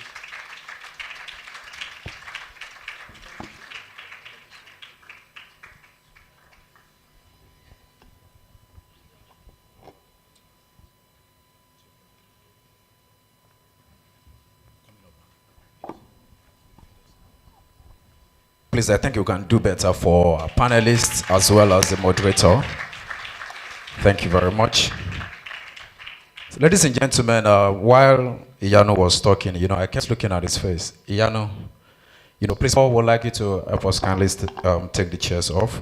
So next on our agenda for today, we'll be having one of our speakers that will be coming up. And I hope you all have been having an amazing time. So from you that we've made available to feed your belly. So please sit back, relax, as I'm about to bring up on stage the next speaker. Justice has been done to his profile already because it was the topic, an exploratory deep dive into crowdfunding for the African continent. Please put your hands together for Oluwaseun as it comes forward. The idea basically is that I know that people would ask that, what is crowdfunding? And so the goal basically is just to shed a bit of light on it. So it's just a couple of slides to help you understand what crowdfunding is, and so that it can spark some thought around the kind of solutions that you might want to consider building. So it's not quite a lot of exploratory like they kind of made it sound. It's just because, and I don't want to do too much exploratory. I want you to actually, the part of the process is actually for you to go make your research. So, but again, just to get your mind settled into it, it's just quickly walk us through the stuff. So again, my name is Oluwaseun, and and ecosystems that create opportunities for young people in the digital economy is as simple as that. And well, I don't need to tell my career story. I've already said some of it on the stage, so we'll skip all that part and then move straight to what crowdfunding is. All my life, basically, I've always worked in startup. I've not worked in it's like we always start, and it's a beautiful thing to actually see. Anytime I join a company, they're always about, and I've done this like four times. They're always like 4 to 5 people, 6 people. And then in one of them, I was able to grow it into 40 before I left. So for me, it's always that just building things from scratch, working around ideas and see them come to life. And just to talk about crowdfunding quickly. Like I already said, it might sound very technical, but I promise it's actually simple. What crowdfunding basically means is just the use of anything. As long as it be business, it could be aid, it could be anything. As long as a lot of people are coming together to fund it. But that's what we simply call crowdfunding. And for some reason, and I don't know why, did a quick search. A lot of people do not build a lot of solutions for it. But in our cultural context, we do a lot of crowdfunding for a lot of reasons. But I think so I can help you get the idea again of crowdfunding, what I would do is I would want to walk through 4 popular crowdfunding platforms that you might probably have encountered cultural context where we already use crowdfunding. So you can then begin to think about in what situations you can actually build your solution. So the goal basically is to actually help you move from this stage of what in God's name is crowdfunding to now, okay, now we have an idea of what we could actually build. So the first one I'll actually mention is GoFundMe. How many of us have heard about GoFundMe before? Amazing. So you already know what crowdfunding is. So basically, people use GoFundMe to fund personal stuff. So I have a friend who was very, very interesting. Traveled out, but then she realized that she couldn't pay for her medical school. And so what did she do? She came online and said, I have a dream. And she told a very wonderful story. From when I was a child, I had a dream. I had an angel visited me in my room and said, you are going to be a medical doctor. Now she's not charging all of us. I said, well, it's because I'm your friend. Where else are you going to be? So we all come together to just help other people, achieve their goals. And then the other one is Kickstarter. Kickstarter majorly their own area of focus, and that's why crowdfunding is very interesting. Is that you can have different variety of crowdfunding platforms. And honestly, I still feel like the crowdfunding space is completely underexplored. So Kickstarter, for example, people used to fund music to technology design. So someone has an idea, a prototype, something that has not existed before, or some sort of idea for how to do something new. And so he puts it on there, explain what the design is. People that really want to see it come to life and also, fund the stuff. So it's Kickstarter majorly, but Kickstarter majorly focuses on business, technology and art. And then the one that I know that people might really like is Patreon. I'm not a of Patreon. Okay. That's always for artists, influencers, content creators, and basically it's just subscription based. Is that your followers pay you special money to be in your special club and have special merch that other people do not have. So it's always, a lot of people who use it are always, how will I put it, underground stars, or people that have a kind of huge following in their local stuff. Those are people that really use it. And it's really, really big. That's what made crowdfunding popular, is that I'm not a startup investor, I'm not an angel investor, but I'm not a venture capitalist, but I want to invest in startups as they are coming up. So we use seeders. Is that I think that this Shion of a boy has sense, and he said he wants to start something. So I want to invest maybe my 100K so that I also own 0.00001%, just in case it becomes the next in Yaboyeji. Or he builds the next, stuff. We can also have a cut of it. So that's what people use seeders for. So you've seen different ideas, from investing into business to personally helping people, to personally funding new and creative ideas, and also supporting your friend to go to. So let us start from the cultural context. Is what? Anybody wants to guess? It's church. You do crowdfunding in church every Sunday, don't you? Crowding, no. Put our money together to fund the gospel. We also do it in other faiths as well, where everybody pays and we advance. So that's some of the updates every single time. This is how much of what we have raised. Is there a process that we can actually make that digital? So you can always check the pastor does not need to come, or the imam does not need to come every time to come and give you updates. You can just check an app, see what you've been able to contribute. I don't really say ideas for you, but that's what else do they give? It's now over. We can now create crowdsourcing for and say, this is what we want. Send the money to this platform, and we shall gratefully receive it.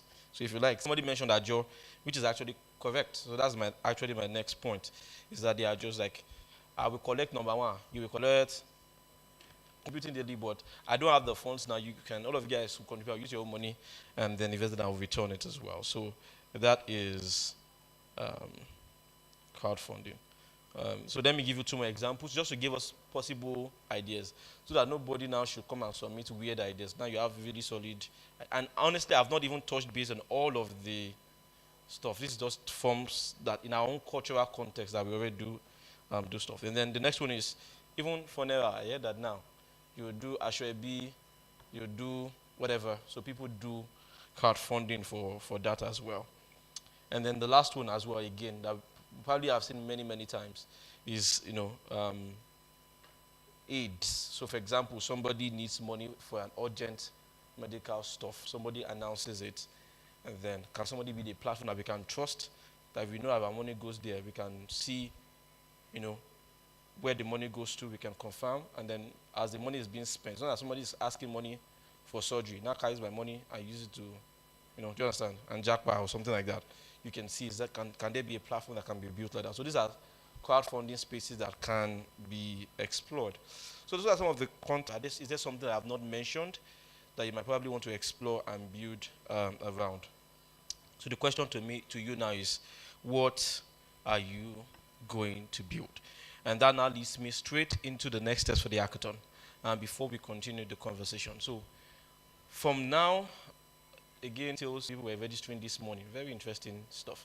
Anyway, so if you've registered already, you will get the link, sync with your partners, and then register. And don't worry, you don't need to be in a hurry to register today. The registration link is going to be on till next week Sunday. So as long as you're here, you can, even if the person is not a registered participant of the hackathon, it's somebody else that is completely not aware.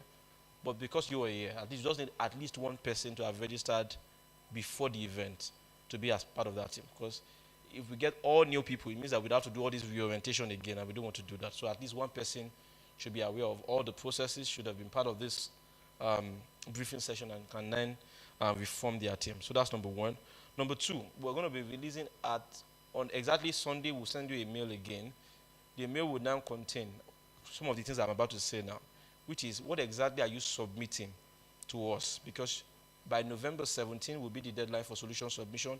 What exactly would we be expecting from you? So number one, and maybe you can write it down, but again, don't worry. If you don't write it down, there will be a message that will be sent to you. The number one thing that you're sending is a link to your prototype. So it could be a link to a web app, a link to a prototype of the mobile app, just a link. That's a link to a live stuff that we can actually go and test. That's number one thing that you're sending. Number two thing that you're sending is a link to the GitHub code. And again, it's not, again, it could also be data. Just give us a link directly to your analysis or whatever you're doing. It could be also a link to your, maybe it's content that you want to use to solve the crowdfunding issue. Let's figure it out again. You need to provide us a link. Is that okay? Are you following me? Okay. That's number two. Number three thing that you're sending as part of the form, it's going to be a short description or 5-minute video pitch that quickly runs through what the solution is and a small demo of what it looks like. Is that okay? So those are the critical things that you're going to send. Don't wait till the deadline to submit. Submit way before the deadline. Now the judges can actually spend time to actually look at it. So those are the next steps, and you will get everything again via email and via your WhatsApp. And then afterwards, we would announce. So always, that's why we ask you to follow our pages, right? So if you follow our pages, we'll do an announcement. We'll also send to the top 10 the email to say you've been shortlisted as the finalist for the hackathon. We have over, at least by our own estimate, we have over about 200 or something teams that have already registered.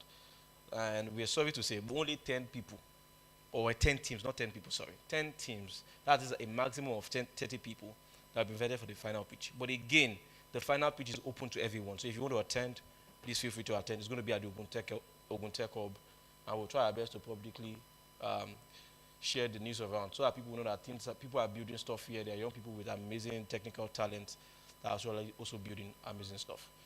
So that is my stop now. Are there any questions before I take my leave? Questions? No questions. Are we all good? So thank you very much and enjoy the rest of the program.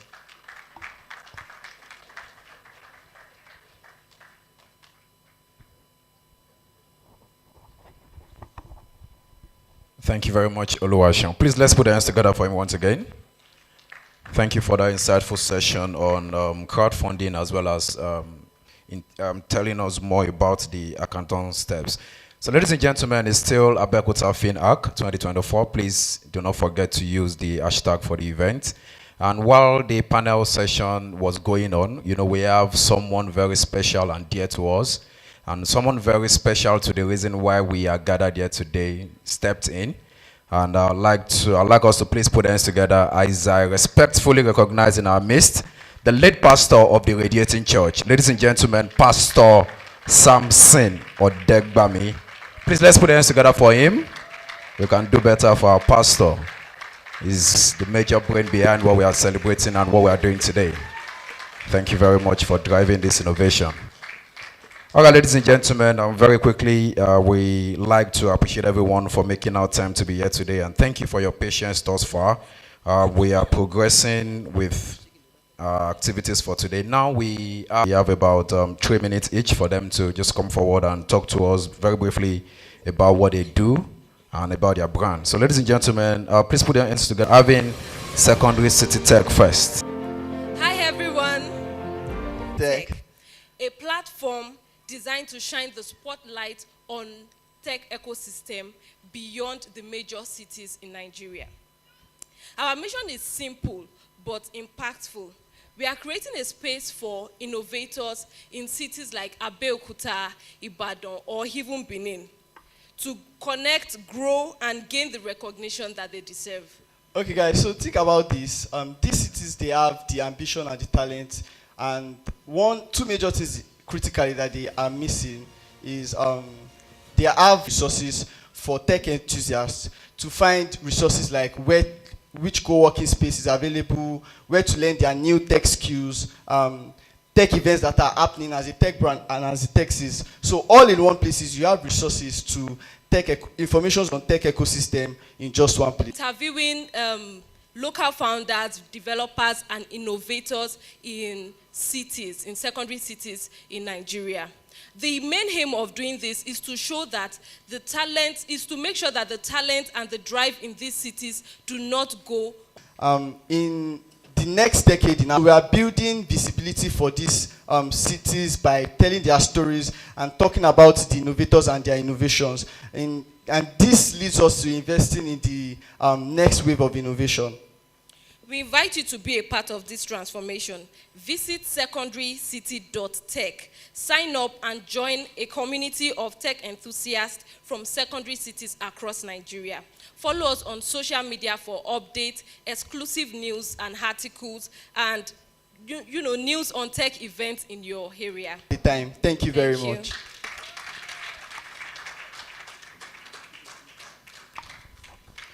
Thank you very much. Secondary City Tech. So ladies and gentlemen, if you're interested in what they do, we'd like you to please kindly reach out to them. So once again, this profile is not exhaustive, but it's just a brief of who he is. The next speaker is a business development expert. His professional knowledge and vision for helping people achieve superior performance in life and business. He is in many ways applying his business, innovation, and self-development expertise to groom upcoming entrepreneurs. He is a worthy alumnus of the Lagos Business School. Distinguished guests, ladies and gentlemen, I also like to add that he's an embodiment of wisdom and a sacrificial leader. Please put your hands together as I bring up. We can do better for our pastor. And if you don't mind, please, I'd like you to please give him a standing ovation as he comes off stage. Let's all give him a standing ovation while we continue clapping for Pastor Samson. You can please sit down. Thank you so much. You can please take your seat. Thank you very much. I think the standing ovation will have been, I'll allow you to direct it to the speakers I met while I came. Mr. Iyanu, right? I'm right. Can you please put your hands together for him? It blew my mind, so he's a great man. Can you please put your hands together for him again? And also Mr. Is it Gabriel now? Mr. Paul, yeah, I know it was a Bible name. Mr. Paul and the panelists, and definitely our very own, very own Mr. Sheon Amzad. Can you please put your hands together for them? And also, please, can you celebrate yourself for coming today? Amazing. Thank you for coming. Yeah, so there's really nothing to say, actually, and after those brilliant presentations, I'm sure you've had a lot. What I want to just do is I'm personally encouraged by the turnout. And I looked into the room, I could see that we have a lot of very young and hungry people in terms of hungry for success. And that tells us that the future, of Abeokuta in particular, the future is very, very bright, on a Saturday like this, for you to be able to have sacrificed your time to be here. Also, I want to say a big thank you to our sponsors, Pay Aza. Are they still around? Is the team still around? Thank you. Can you please put your hands together for them? Amazing. And please help us convey our gratitude to your CEO, Mr. Shiri Ebenezer. We really appreciate this. And this has really sparked up something in our midst. And the prize money we are winning is coming from them, so they've done a fantastic one for us, right? Okay, so I don't really have anything to say again, sincerely. If they had not done a good job, I would have come and tried to say something, but I'm sure if we had given Mr. Iyanu more time, I felt he had a whole lot to share, and I hope that we're going to employ him we're going to have you again in a very more elaborate time where you can do it, and that's just the beauty of it. And because like you said, for us as a church, some of us here might not be a Christian.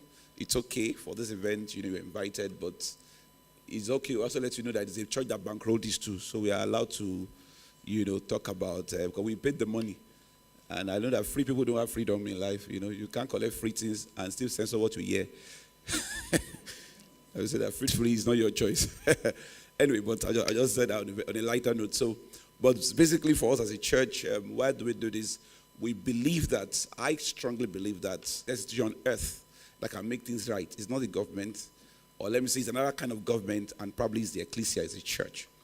And why is that? Business and Career Network, people like Mr. Sheo did this, and they were able to mobilize resources. That is the power of the church. So we have the aggregation of talents, of people, different backgrounds. Most importantly, we are now bounded by a common cause, which is the love of Christ. We are bounded by a commitment to improve humanity and improve our community. So any faith that does not lead to the practical, empirical, measurable improvement of the community or the society, for me, is nothing. It's not an effective faith, right? Is that okay? And the way we're going to earn respect and earn the audience of the world is not by just going on the street looking tattered and smelly and carrying a flyer and saying, "Come and whatever it is." I think we'll rather even bring more disrepute, to our faith doing that. We're in a world where, as believers, we are in the pole position to do that. That's what we actually embody. So, in case you are not a Christian here, it's okay, it's fine. I'm also sending an invitation to you. It's a good just to give it a try. You really see that God, there's just something great, about this.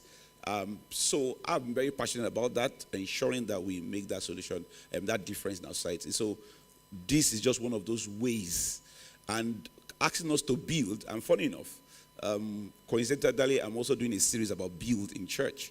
So a lot of what Mr. Yan was, I'm like, this man is just, people will now think that, what pastor is saying to yesterday. So, I think there's a denominator for people that are very great leaders. They have a solid sense of esteem. They are secured. They are level 5 leaders. So coincidentally, I'm also talking about build. And the reason why I'm talking about that build is because we have to build things, right? The way we can resemble God, the way we can show we are like God, that God made us in His image. God is a builder. God is a creator. Yes or no?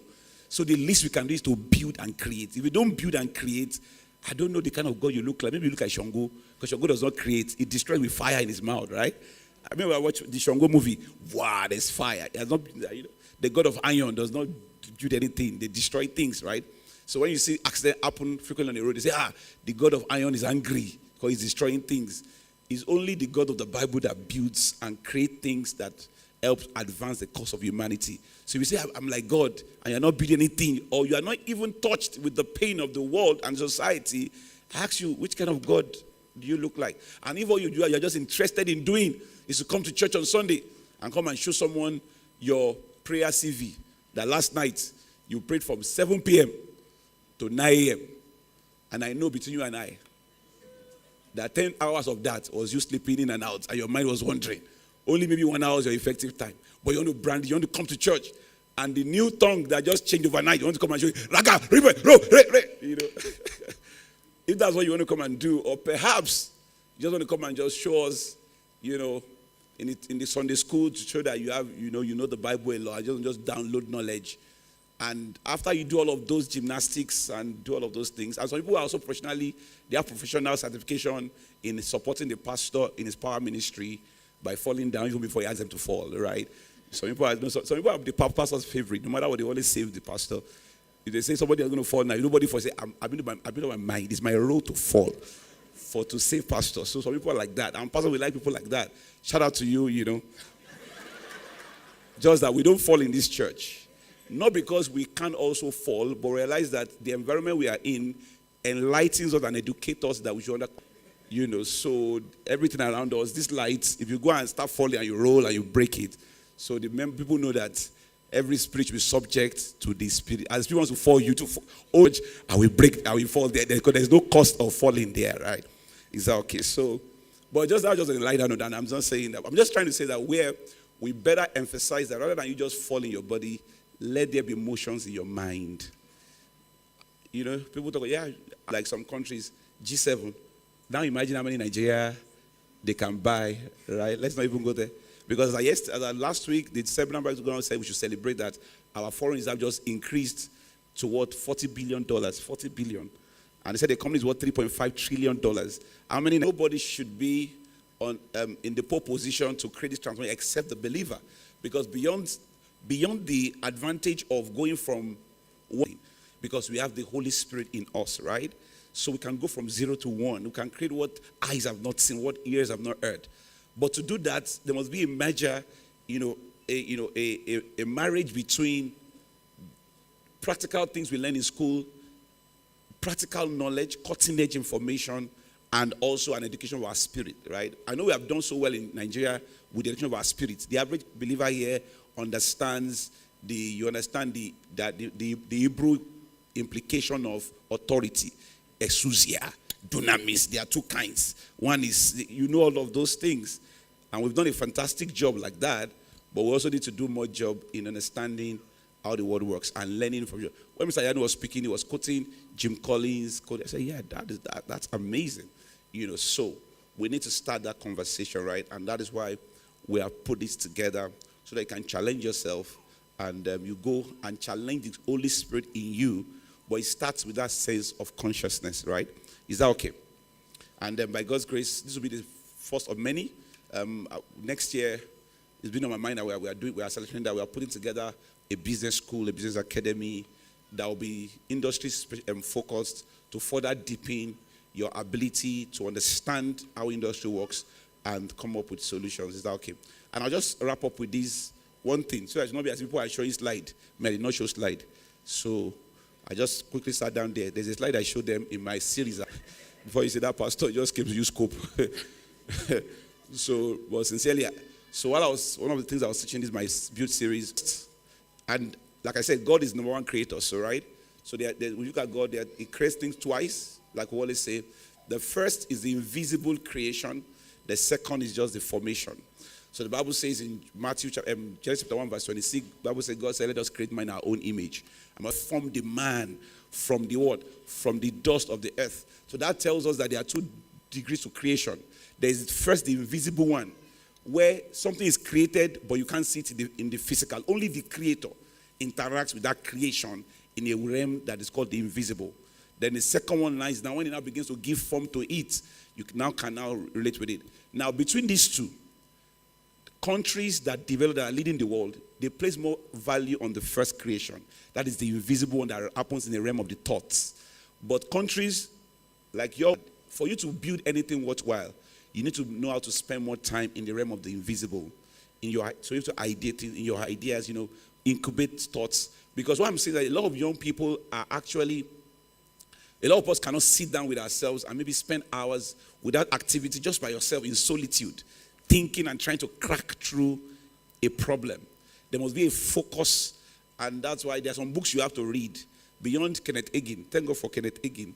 There are some books you need to read. One of the books is Deep Work. There's a book, Deep Work, talking about the fact that there are some, for you to do anything great, there's what called deep work. Is focused work that you are able to, you can't afford distraction. When you focus your mind on a thing so long that you are able to rise beyond distraction. And in the world that we are in today, with technology today, a lot of us cannot even focus our mind, right? We can't even sit through 3 hours or 4 hours. It's already a some that we have pressed your phone, you have gone out. So people, they have been coming out with toilets. They just go like 3 times, 4 times, So deep work means that you must be able to focus. And it happens in a realm, it requires mental discipline. And that's what I'm just trying to challenge us to do, right? I think the Holy Spirit is trying to move us, give a lot of inspiration. But a lot of we don't have the staying power and the sitting power enough to be able to download those. I think that's what Elon Musk has more than all of us. You can see his temperament. He doesn't talk too much. I think they spend more time accessing those things. And I feel that when God has an idea that will help humanity, they are in church. They've been jumping up and down.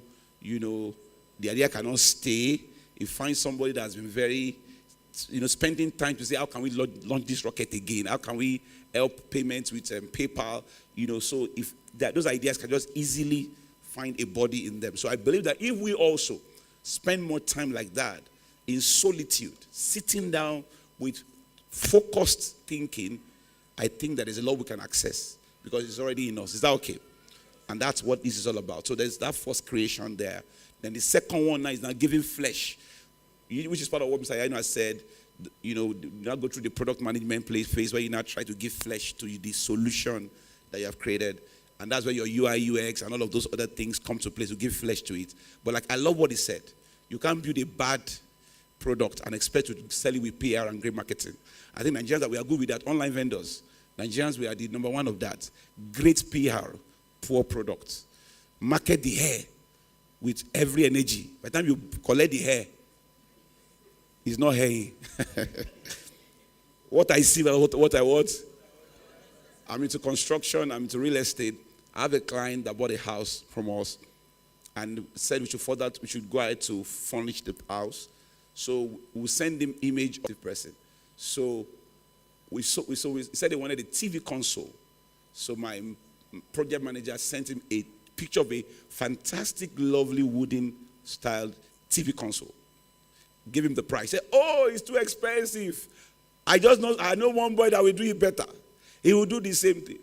We said, really? By the time he gave us the price, it was maybe about 60% lesser. So are you sure, Daddy? He said, because he's an elderly man also, so we treat him with respect. He said, no worry, you will do it. You will buy it expensive. So by the time the guy did it, we just saw that Daddy was not having, the enthusiasm to move in was no longer there. He said, Daddy, where is it? By the time he sent it, I said, this is not console, this is consolation. The guy did TV consolation for him.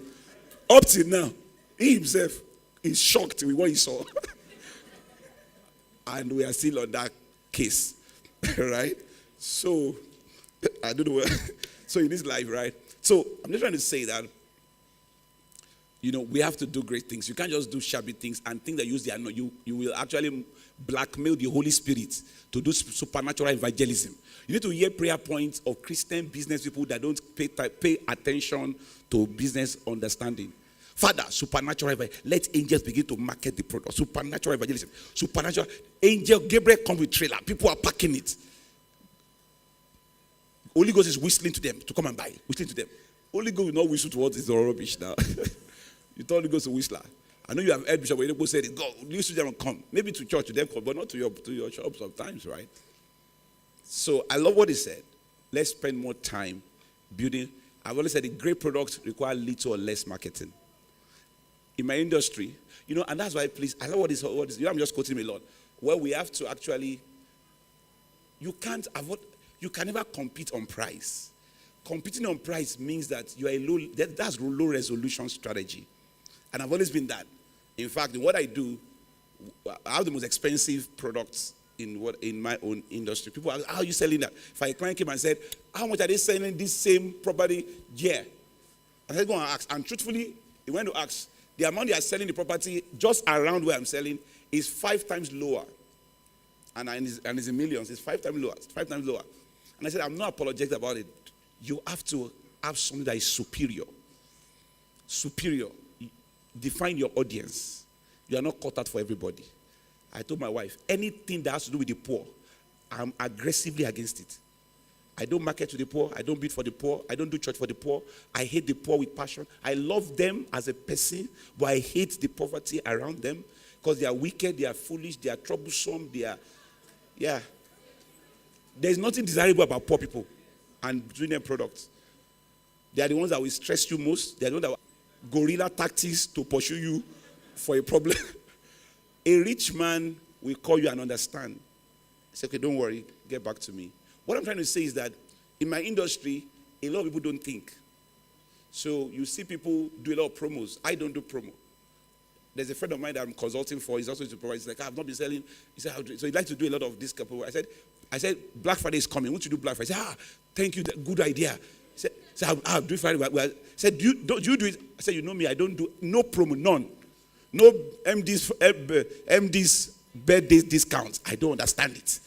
Founders Day discount. Tomorrow discount. Valentine discount. I don't do discount. I hate discount. Ileya discount. Christmas discount. Born again. The day I was born again. My baptismal day discount. My divorce anniversary discount. Different kind of discount. My firstborn birthday day discount. All of those things. I don't do any of those things. I said, come to think of it. You say you are selling real estate, which is supposed to be an asset that increases, right? It's an investment for $1 million. Number 2, don't your cash flow. So most of you will not last until November for the Black Friday. Because cash flow is the lifeblood of what? The business. Now make matters worse. You see people selling what I'm selling, high value, high ticket products. And I tell you, just come and make discounts. We'll give you granite oil. We'll give you cow. We'll give you malu. We'll give you chicken. 7 chicken. They told you to come and pay the voice of 200,000. Said they'll give you 3 chicken, 2 gallons of granite oil. And I'm asking yourself, don't you know that what they sold to you, you just bought material for your father, right? You are both going nowhere. And a lot of people jump on it. And someone asks me, don't you do it? We don't do that. Why? Because I know that rather than come down so low to do all of that, I would rather rise up with greater ideas such that the value of the product will justify the pay. And it works every time. Because sometimes selling something, let's say I'd say 5 million and you sell 50, should be how much? Than trying to sell something of 500,000. How many will you sell to get to 50 million? How many? Somebody should do the math for us. 500,000 divided by 250. 500,000 times what will give you 250 million? If you're going to be rich, you need to know math. So 500. You can think that it's cheaper. Sometimes to get 500 people to do that is easier to get 50 people that can pay you 10 million, 50 million. And like I said, same energy you go and look for 500 people, 500,000 is the same. It's lesser energy. Because those 500 people, where they are, to get to where they are, is even a risk. Going there is a risk. Pot on the stove, and in an attempt to break bottle on his head, it's your head. They mistakenly say, sorry.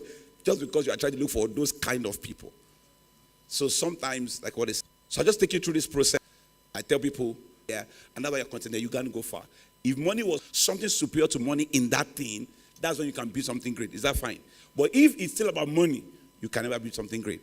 And the point where it's beyond money is when you empathize with the people, where there is a burden that you see people go through. That is the reason why you are inspired to create a solution. That is where it starts from.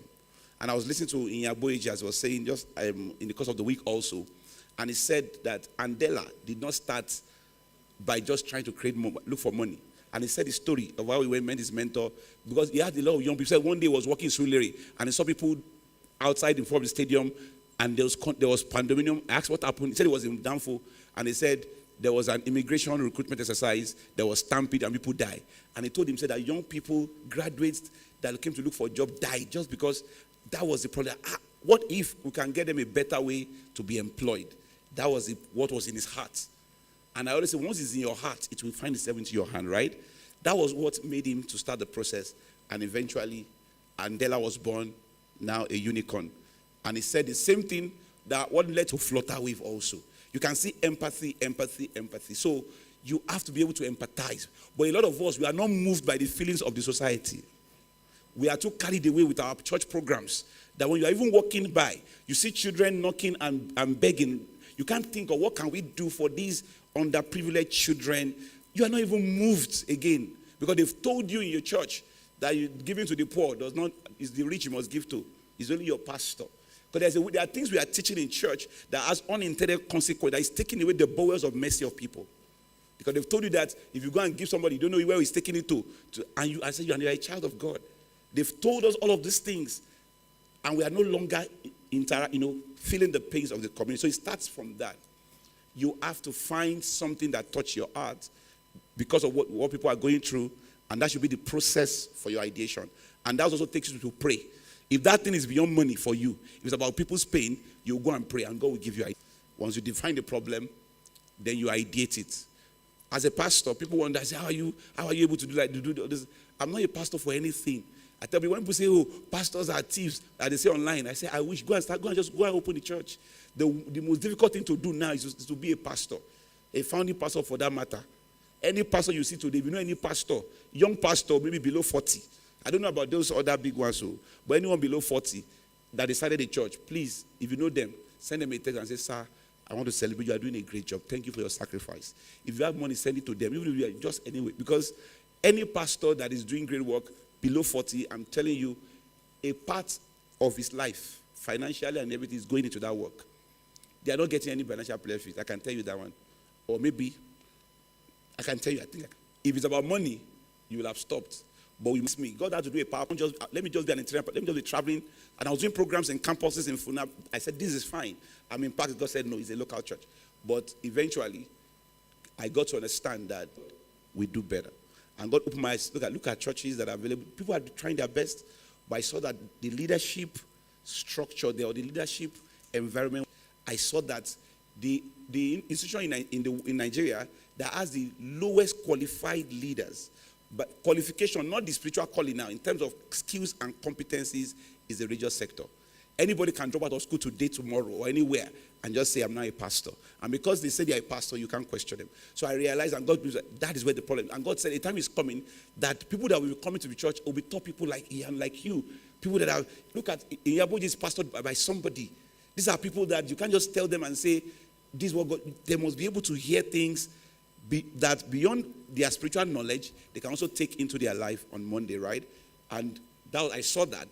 And the Holy Spirit said, if you start this, I want to send you the best of people. You're going to do that and all of that. So, even though these tales, and I saw how that thing can make the difference. So, that's why I'm passionate. Anything that will take away foolishness, open people's eyes, people of God to their potential, I'm always there. And I'm always at the forefront. Sacrifice my money, my time.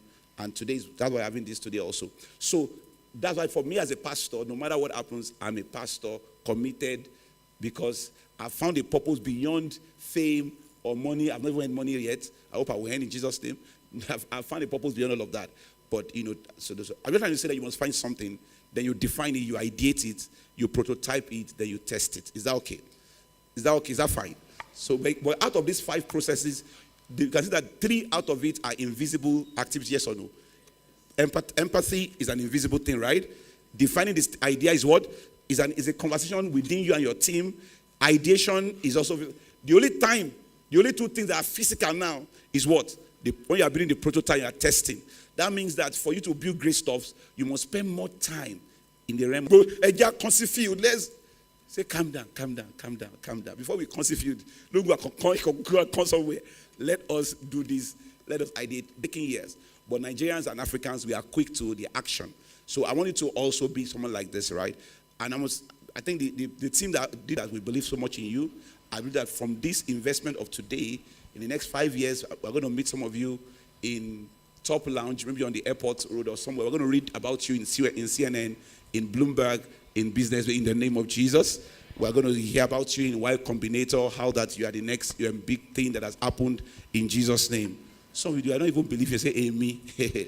Try and believe it. Like what Mr. Abraham said, just try and believe it, right? And some of you also, because I'm also not stopping, maybe one day I'll be traveling by the grace of God, maybe taking a connecting flight in the next 5 years. I will not buy a jet then. I'll have the money, but I'll not just buy it, just to be humble, so that they don't say pastors, so I will not buy jet. I'll just be flying, commercial or first class. So maybe I'm trying to get a connecting. Who is saying Sudan? Don't wish me what you wish yourself. Give me an idea from Amsterdam to where? Don't say Nigeria now.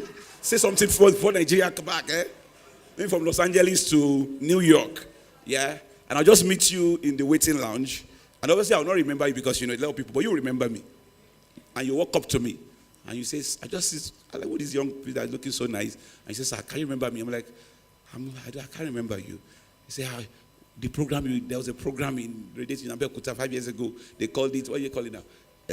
Finhack. Said, I was there. I said, oh, really? Wow, amazing. And I was like, so where are you going to? I'll be shocked. They'll be like, oh. I said, no, I'm not going with anybody. I'm actually going to have a meeting in Silicon Valley. I have a meeting in Dubai. I'm meeting some of my partners, blah, blah, blah, blah. Since that time now, what I've built has become so great is what about whatever it is, $2 million or $5 million. Say, and I'm the co-founder. So I have a meeting with some partners and they're waiting on me. And I'm like, oh, really? And I'll be so impressed. I'm like, wow, that's nice. And because as a good child of God, you now say, sir. We know we cannot bless you. We cannot pay you. But sir, you just slip an envelope. Or maybe not an envelope because you see we carry guy. By the time I open it, it's $7,000. So I now pretend as if it's no big deal. I'm like, well, protocol. Have it. But I give you the protocol, I use my eye to follow the protocol. And I say, don't worry, God bless you. God does see me. I say, yeah, how many envelopes today now? So let's check, right? Is that fine? Would that be you? Are you sure that's going to be you? Do you truly believe that's going to be you? Are you really, really sure that is going to be you now? Listen, prophecy requires energy to fall on you. There must be an energy state that connects with the prophecy. If truly you know that this is what I'm talking about, beyond the words, tell yourself, I'm a global brand. I'm not a local champion. In the mighty name of Jesus. Tell God that the idea that will launch me globally is coming to my mind. The people I need, they are coming my way. The information I need is coming my way. My Kairos moment is coming. I'll be at the right place at the right time. Is somebody blessed at all this today? Francisco, God bless you. Pastor, please, there's something we'd like to do. Thank you. Please, let's put us together once again for our dear Pastor Sam. You know, if you are not attending the Radiating Church, you are missing. We are thankful for the gift of Pastor Samson Adegbam in our midst. Please, I'd like the peers, our team to please come up. We'd like you to please take a good photograph with our dear pastor. Mr. Yanu Gabriel, please, we'd like you to also join. And from Deb, please join in the picture. Photographers, please. Also, we're about to do something very special. I know he's not expecting this. Our pastor's birthday is on Monday, and we just want to start celebrating him from today in our own very special way. So immediately after the photographs, we're going to cut the birthday cake. Please, photographers, where are the photographers? Thank you. Photographers, please come forward. Well, while we're trying to do that, let me just say something about the Pay as a team. One thing you don't know is that the MD, the CEO, the founder, Mr. Shea Ebenezer, is from this town. Yeah. He's schooled in this town. Went to Afrograms, I suppose, yeah. Yeah, so, you know, he's opposite my personal friend. He's from this town. If you go, just go and Google Payers and see what God is doing, you know, through them, you will not believe. In fact, his mother is still in this town, you know. I remember about 2 years ago, he called me to meet up somewhere. We're meeting a billionaire somewhere here. He came, you know, and he started his career from banking. And whenever I look at what God has done through his life, and God is still doing, it tells me that your location cannot be your limitation, right? So I'm just trying to say that's why you can understand, you know, and I'm sure he's doing this, you know, because he's also trying to give back to his, and I'm going to challenge him to do more, right? I had this let me just say, so I can go and tell him now that this one is just a film trick. So we are still coming to get more things and more empowerment things we're going to do. And also we're going to sound the alarm of Payers, because this is our own. You could see on all our billboard, we put there powered by Payers, right? So I'd like you guys to please go back and research about them. I don't know how to, is there an app they have? I don't know. I'm sure they'll have told you all of those things, you know. And I'm also going to personally talk to him about internship opportunities. So after the hackathons, those of you that really show some bright prospects, I'm going to talk to him. I don't look at your face like, we have an HR policy. No, we're talking from the top. but just let you know that great things can happen from here. So if that can happen through Mr. Shea, and Mr. Shea, I was not surprised. While it was in Access Bank, it was in Keystone, it was a CEO product. You know, people, as in his bank, the late about Igwe, you know, knew him one-on-one because he was an excellent performer, you know, and it was from here. So that's to tell you that you can start from here, but let that mind, you know, be global. I'm also trusting, following about 3-4 years ago, my former church, I invited him for an entrepreneurship talk. He came there. That's just about 5 years ago. When I look back at what God has done, I'm trusting God I'll be able to get it. I know he's very busy now all over the world, from New York to all of those things. But just to let you know that this can happen. Don't think, it's because there's somebody that, no. It's from here, we are going global. And God will help you in Jesus' name. Amen. So I want to say a big thank you again to the Piazza team. Thank you so much. Let's put our hands together for Piazza. God bless you. Pastor, let's have the pictures first.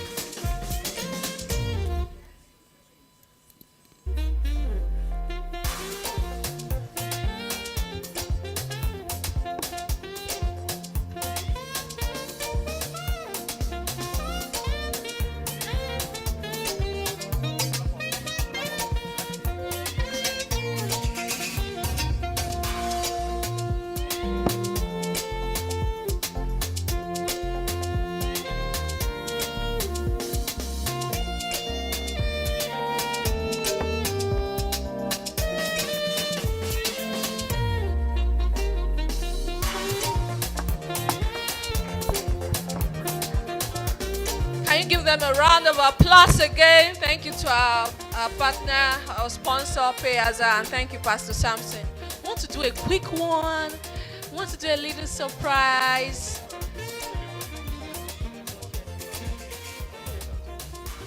We want to surprise our lead pastor of the Radiating Church.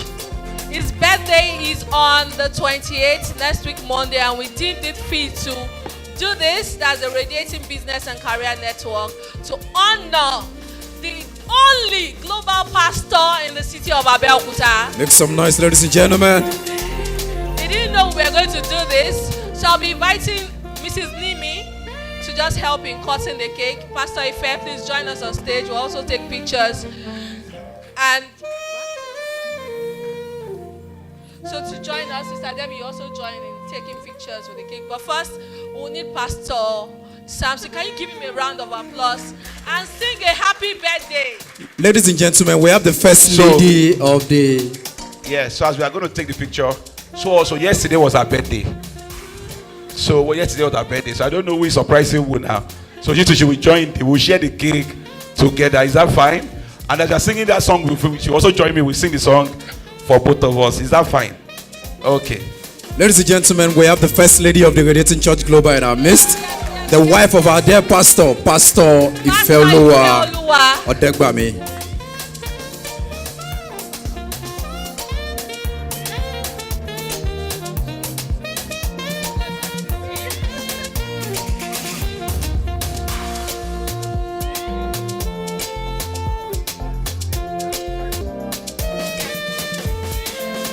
All right, so good afternoon, everyone. It's so exciting to be here. It's a surprise, right?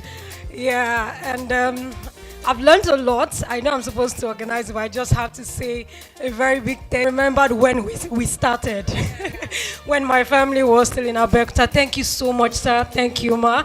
And on this special celebration, okay, so let's use the favorite person to Pastor Samson is Jesus, right?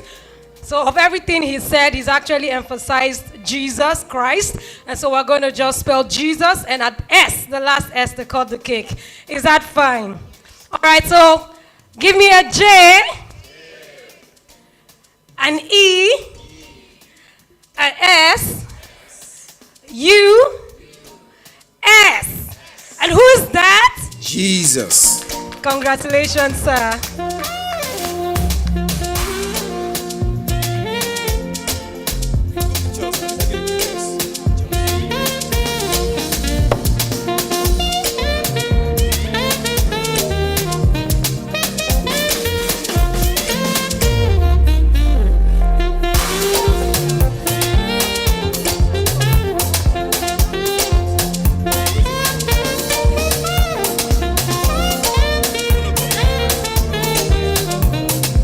Thank you very much.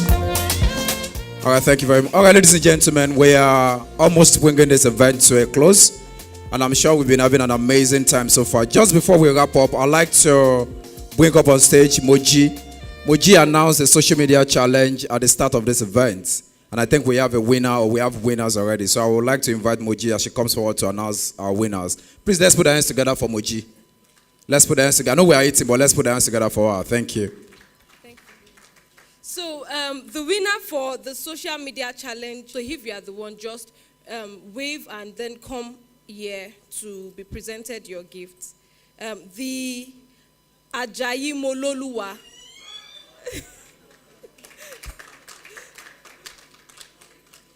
The second person is I am Bax.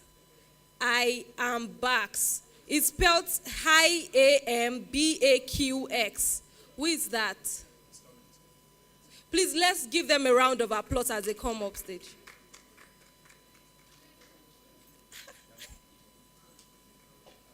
Shall we? Mr. Akinyade. So we'll be inviting Mr. Akinyade to present them with their gifts.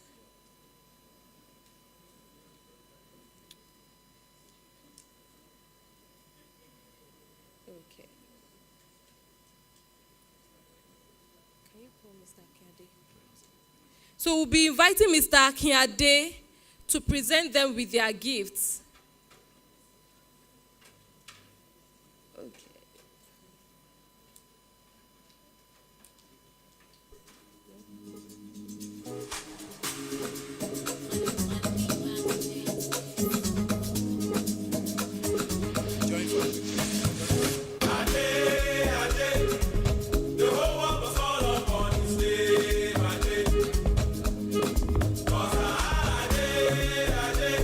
Something was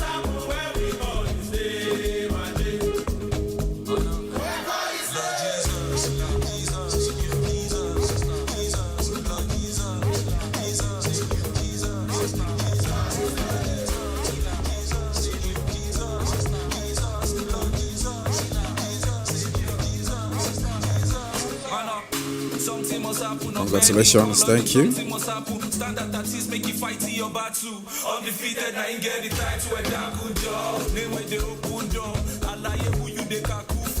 Thank you very much. Thank you, Mr. Kiande. Thank you, Moji. Thank you. Sound, thank you very much. All right, ladies and gentlemen, I've got only come to the end of this event, and I know it's been an exciting time for every one of us seated here, learning and networking, and as we also look forward to the next event, which we're going to be having. Those I'll be pitching, the first 10 I'll be pitching for the hackathon.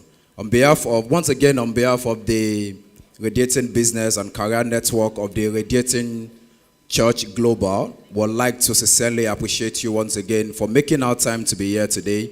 We love you. This is the Radiating Church, and we raise godly influencers here. Once again, I'd just like to tell you about the church. If you'd like to join us, we have 3 services on Sundays. We have the first 8:30. We have the next service is 9:30, and the last service comes up by 11. So please, if you are residing in Abeokuta and you don't have a church of your own and you'd like to be part of the Radiating Church, we'd like you to please join us in the course of any of our services. Once again, ladies and gentlemen, talking about Instagram, where we got the winners from, we'd like you to please, you can follow for more information about the hackathon, we'd like you to please follow the Radiating Business and Career Network on Instagram at Radiating Church. My name is Deji Rasaki. It's been an honor being the co-host for this event, working alongside Damilola Odetola, and it's an honor to co-host you at this event. Once again, you've been seeing our faces, and just a few of us that have been holding the microphone. But then I'd like to tell you that it takes a community to put this program together. So special shout out to all the amazing team working behind the scene to make this possible. Please, let's put hands together for the Career and Business Network team. Let's put hands together for them. And I'm sure you've all enjoyed your meal. So thank you very much for coming out today. Do enjoy the rest of the day, and we'll love to see you November 30th, where we'll be giving out the cash prizes and rounding up the hackathon. Thank you very much. Enjoy the rest of your day.